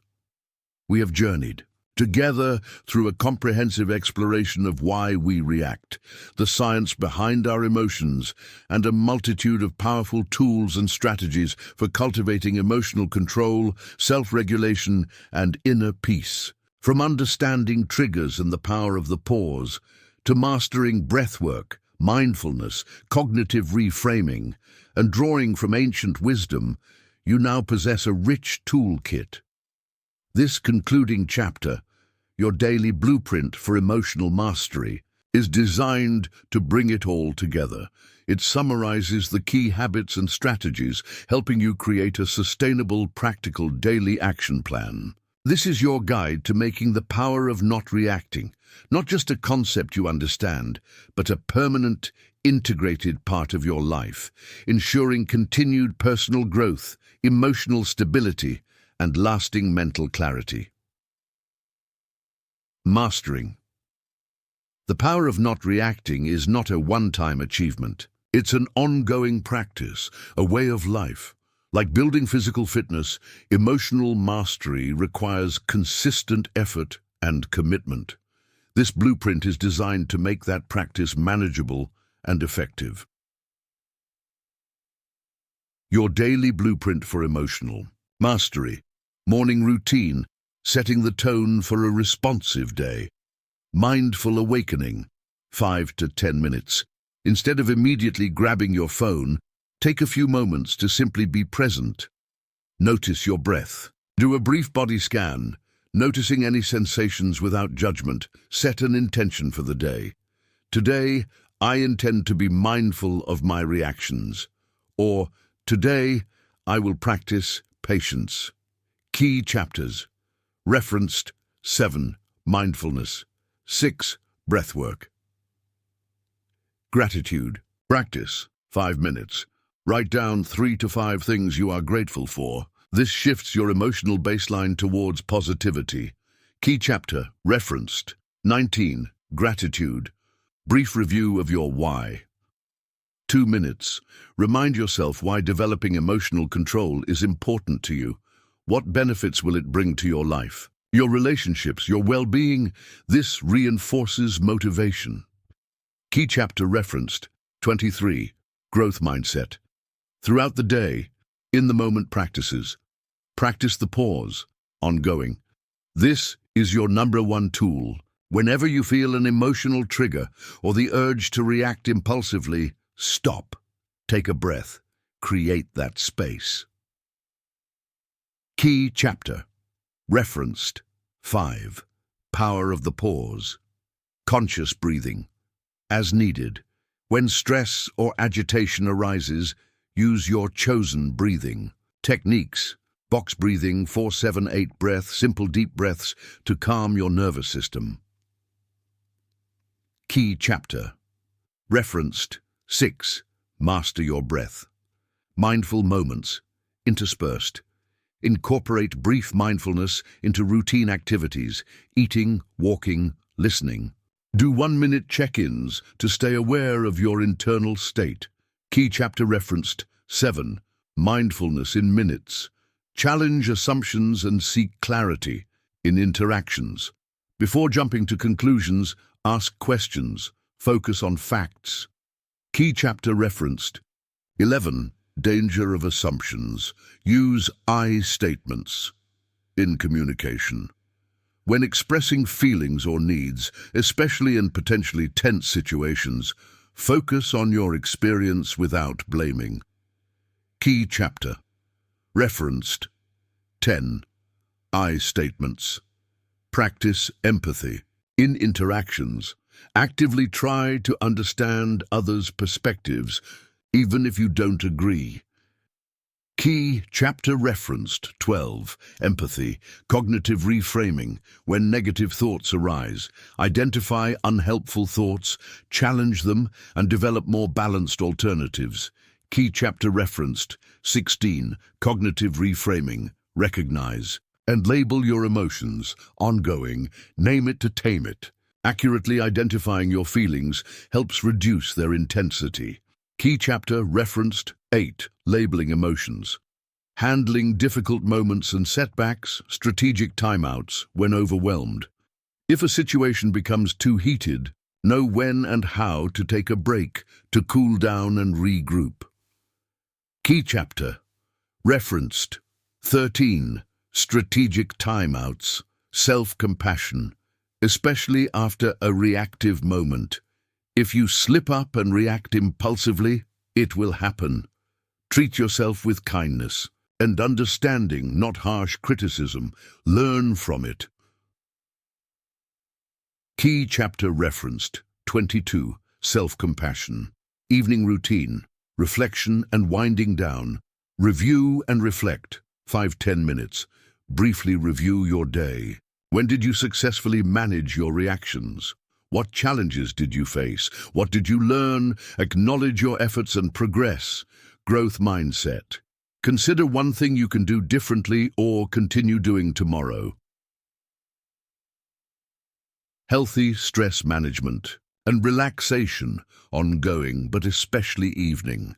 Engage in activities that help you unwind and lower overall stress. Exercise earlier in the day if it energizes you. Hobbies, quality time with loved ones, reading. Ensure you're preparing for good sleep. Key chapter referenced. 14. Stress Management 101. Ongoing foundational practices. Nurture emotional resilience, daily choices. Focus on your supportive relationships. Find meaning, maintain hope, take care of your physical health. Key chapter referenced. 15. Emotional resilience. Maintain healthy boundaries. Proactively. Be mindful of your limits and communicate them clearly and respectfully. Key chapter referenced. 20. Healthy boundaries. Cultivate patience and tolerance, daily interactions. Practice these virtues in small ways throughout your day. Key chapter referenced. 21. Patience and tolerance. Remember non-attachment and impermanence, philosophical anchor. Reflect on Buddhist wisdom or your own spiritual philosophical anchors that supports letting go and accepting the flow of life. Key chapter referenced. 24. Buddhist wisdom.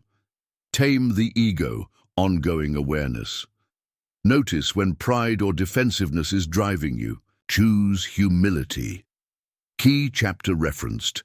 17. Taming the ego. Practice forgiveness as needed. Work on letting go of grudges towards others and yourself to free up emotional energy. Key chapter referenced. 18. Freedom of forgiveness. Making it sustainable. Start small. Don't try to implement everything at once. Pick 2 or 3 key strategies to focus on initially and gradually add more. Be consistent, not perfect. Aim for consistent effort. Progress over perfection is the goal. Track your progress. optional. A simple journal can help you see how far you've come. Adjust as needed. This blueprint is a guide. Adapt it to fit your lifestyle and needs. Seek support. Share your journey with a trusted friend, family member, or therapist if you find it helpful. This daily blueprint is your roadmap to integrating the power of not reacting into the very fabric of your being. By consciously and consistently applying these principles, you are not just learning techniques, you are cultivating a profound shift in your relationship with your emotions, your thoughts, and the world around you. You are building a life of greater emotional control, calmness, mental clarity, and deep, authentic personal growth. The power truly is within you. Thank you for joining us on this journey through the power of not reacting, how to control your emotions. May you go forward with a renewed sense of empowerment, peace, and emotional mastery. The path is yours to walk. Conclusion: living the power of not reacting, your journey to emotional empowerment. You now have the tools and understanding of how to control your emotions by harnessing the power of not reacting. Remember, this is a skill, and like any skill, it improves with practice. Embrace the journey, be patient with yourself, and enjoy the profound peace and empowerment that comes with emotional mastery. Thanks for joining us on this full audiobook experience. For more insights, keep exploring Audiobooks LOA Chanel. And so, we reach the conclusion of our journey together through the power of not reacting, how to control your emotions. Over these chapters, you've been equipped with a comprehensive array of tools, insights, and actionable strategies. From understanding the very nature of your emotional triggers and the science behind your reactions, to mastering the vital pause, the calm of your breath, the clarity of mindfulness, and the wisdom of reframing your thoughts, you now possess a deep understanding of how to control your emotions by harnessing the profound power of not reacting. You've learned the importance of regulation over repression, the art of I statements for de-escalation, the pitfalls of assumptions, and the transformative power of empathy, forgiveness, and gratitude. We've explored setting healthy boundaries, cultivating resilience, taming the ego, embracing a growth mindset, and even touched upon the timeless wisdom of traditions like Buddhism. You have the blueprint. The knowledge is now yours. But remember, this, perhaps above all else, the power of not reacting is a skill, and like any skill, whether it's learning a musical instrument, mastering a sport, or becoming proficient in a new language, it improves with consistent, dedicated practice. There will be moments when you apply these principles effortlessly, feeling a surge of calmness and emotional control you may not have thought possible. There will also be times when old habits try to resurface, when you react before you remember to pause. And that's okay. That's part of the learning process. Embrace this journey with patience and, most importantly, with self-compassion. Be kind to yourself as you practice. Acknowledge your efforts. Celebrate your progress, no matter how small it may seem. Each time you choose a thoughtful response over an impulsive reaction, you are strengthening those neural pathways, rewiring your brain for greater emotional stability and mental clarity. The path to emotional mastery is not about achieving a state of emotionless perfection. It's about developing a wiser, more skillful, and more peaceful relationship with your rich inner world of feelings. It's about living with greater intention, making choices that align with your values, and navigating life's inevitable ups and downs with grace and resilience. Enjoy the profound peace and empowerment that comes from truly living the power of not reacting. Notice the positive changes in your relationships, your decision-making, your stress levels, and your overall sense of well-being. This isn't just about avoiding negative outcomes. It's about creating a life filled with more joy, understanding, and authentic connection. Thank you for investing your time and energy with us on this full audiobook experience. We sincerely hope it has provided you with valuable tools for your continued personal growth. And now, we have a small request for you. If you found this audiobook helpful, if it resonated with you, or if you believe its message can benefit others, please take a moment to subscribe to the Audiobooks Loe channel for more insightful content designed to empower and inspire you. Like this audiobook, your likes help others discover this valuable resource.